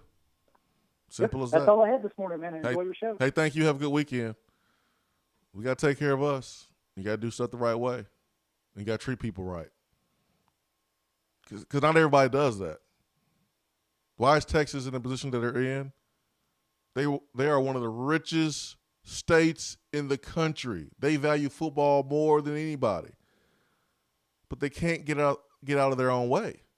They don't value people enough. That's what it's about. They don't work together. They blow money. They got big money. They started their own network. They got big money. Cool. Texas, as an example, is you can't just buy a championship. You can, but you can't. But you can buy players. But you still got to treat them right. You still got to have good coaching. You still got to have a good culture. And Texas didn't have that. You have to have those things. If we focus on ourselves, then you'll be okay. But the infighting, staff got to be on the same page. And it starts at the top with the head coach. The coaches who are the most genuine, laid back, respected, can identify with the players, can relate to the players, and they got to be a good coach too. That other assistant coaches want to coach with, that's going to be teams that's going to be okay. Let's go back to the phones. Good morning. Who we have? Hey, Swain, what's going on, brother? What's up, man? Shoot, driving to the house. Who we talking to this I did not morning? know. Who we talking to? Man, I went and got my second dose of the vaccine. Went and got vaccinated. Is this Rev? Yeah. Okay. Hey, you didn't say your name. I didn't know. Well, I can hardly hear you because I got you on my car speaker. Okay. Turn me up, man. Turn me up. Shoot, I tried. I did not know. Well, I mean, I did know. Time's flown by since, we added Texas A&M and Missouri. I didn't know that they had a 9-year jump on Texas. So now I don't feel sorry for them. I mean, they haven't done anything. No. But you know what A&M's going to be like, right? Right now, they act like like a kid pouting in the back seat because they couldn't get a toy they wanted. And you know what Greg think he is? He's the parent that's going to look at him from the front seat, that pouting face, that puckering lip, and ask him, "You still want ice cream?" And what the kid gonna say? And you know what they gonna say? Yeah. Yeah. if you do what I do, I just ignore mine for a little bit. I just ignore Take them. a look at the bigger picture here, though, Swain. Like this right here is a move that's gonna, decide on the line. I think that's gonna abolish the NCAA. I think in a few years, if this happens, in a few years, the NCAA is not going to exist anymore. And the people that's going to be affected by this the most is the smaller schools. Yeah. No, it will be. So I just hope that, the big monies, the people that would be, keep that in mind, because that's important too. When you mean smaller schools, what small schools we talking about? Like Central Florida and Cincinnati and stuff? No, I'm talking about small schools like South Alabama or schools like that. I mean, there'll still be opportunities for those schools to play bigger schools and get a check. Yeah, but their TV deals ain't gonna be as big. No, but they rely. Their money is they get their money from playing these big schools and getting that $700,000, $1.2 million payout from that school. I mean, obviously, if you add these two teams in the SEC, it makes more sense to go to a 9-game schedule. But there's 3 games left on the schedule for you to fill in with, a smaller school. What's the point of adding teams and going to a 9-game schedule to add a bunch of teams from another major conference? Just go ahead and get you some of those small schools on your schedule, man. Get a little lightweight for a week. That's what I would do. We're gonna need it because we're gonna need to win real soon. Yeah, I wouldn't have this 9-game conference schedule and then go out there and schedule Ohio State one of your 3 games. That would be silly. Like right now, if we schedule Texas next year, I wouldn't be scared of them. But I know in a few years, if we have made improvements, we're gonna be in trouble. Yes, Sarkisian does what he's supposed to do, and he's able to use the SEC in the state of Texas with recruits. He got a chance to to be a real problem in this conference. He's failed once, not because he was a bad coach per se, as far as X's and O's, but he had personal problems. Yep. Right. Yep. Swain, I hope you and your family are doing well, man, and I hope we can catch up soon with some Dead End Barbecue. But I'm gonna get off here, man. Enjoy your weekend. You too, my friend. Thank you so much. Thank you so much. 90s Vol says, does the building feel like that with Heupel now? I ask because it seems like him and his staff have stuck together a while. Yeah, it does. It does feel like that now. I just need to stay like that. I needed to stay like that. Because I've seen Butch Jones start one way and finish another. I've seen Pruitt start one way and finish another. They need to stay that way. And the good thing is that Heupel is bringing half of his staff from him, Central Florida. They worked with him before. They know each other. It's not a situation where Pruitt is going out and hiring a guy that he hasn't worked with before, but he's bringing him in on the strength of somebody else on his staff. But we have also seen here a coach bring his staff, and his staff wound up hating him that he brought. Like Butch brought his staff from Cincinnati, and they left him because he changed. Mark Elder left him. Mike Bajakian left him. He did Don Mahoney wrong. He did Zach Azani wrong. So,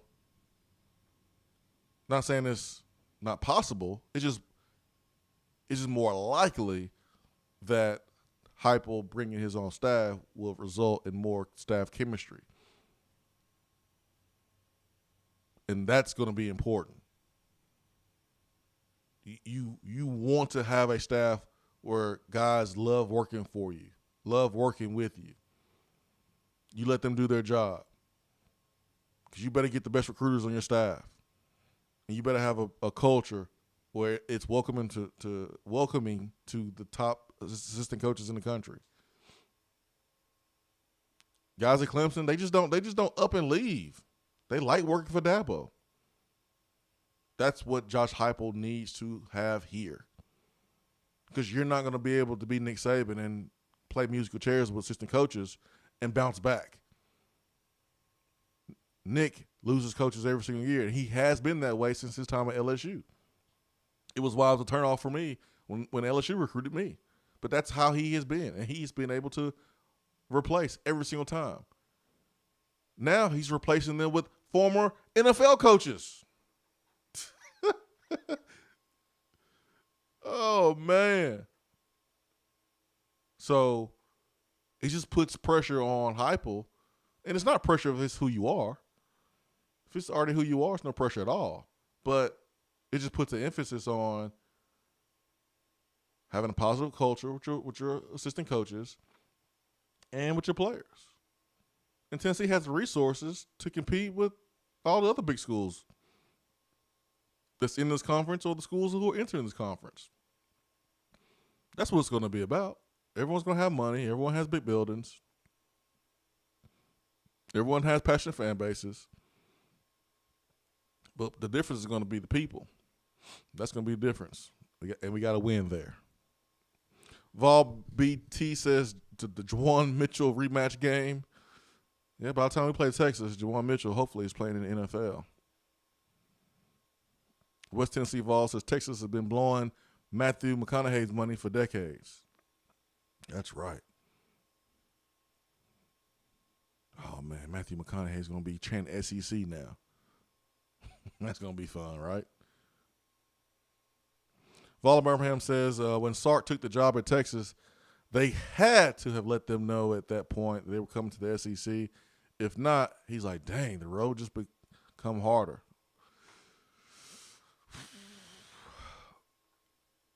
I don't know. That's more likely, though, Vol Birmingham, that they let Sark know. But, man, this thing was airtight for 6 months. It's hard to keep something airtight for a week. 6 months?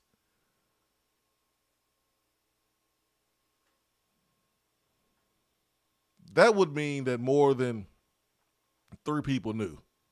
And that's too many. 3 people is way too many people to keep something airtight for 6 months.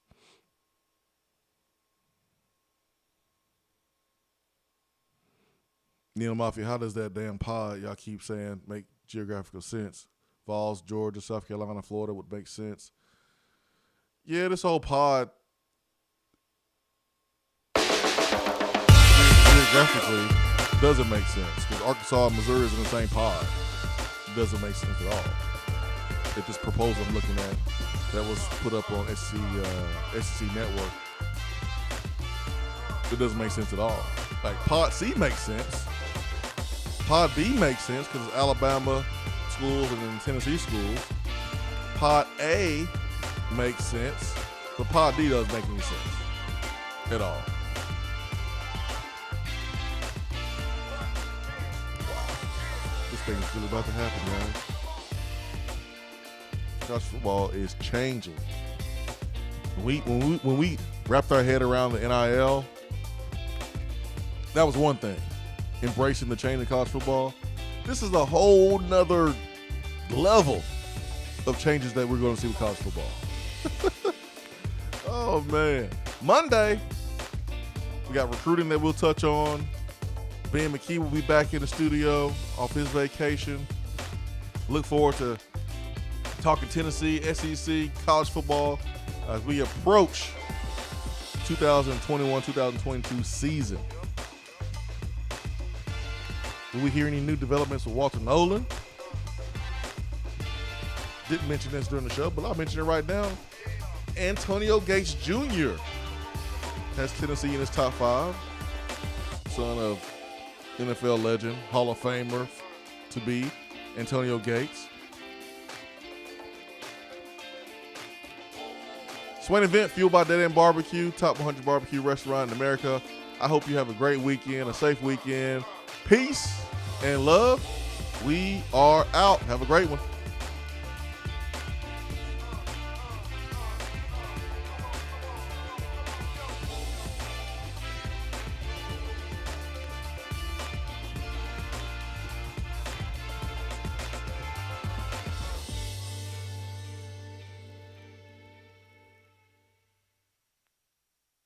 For a replay of each day's Swain Event TV, like us on Facebook. JC's Tree and Landscaping Service.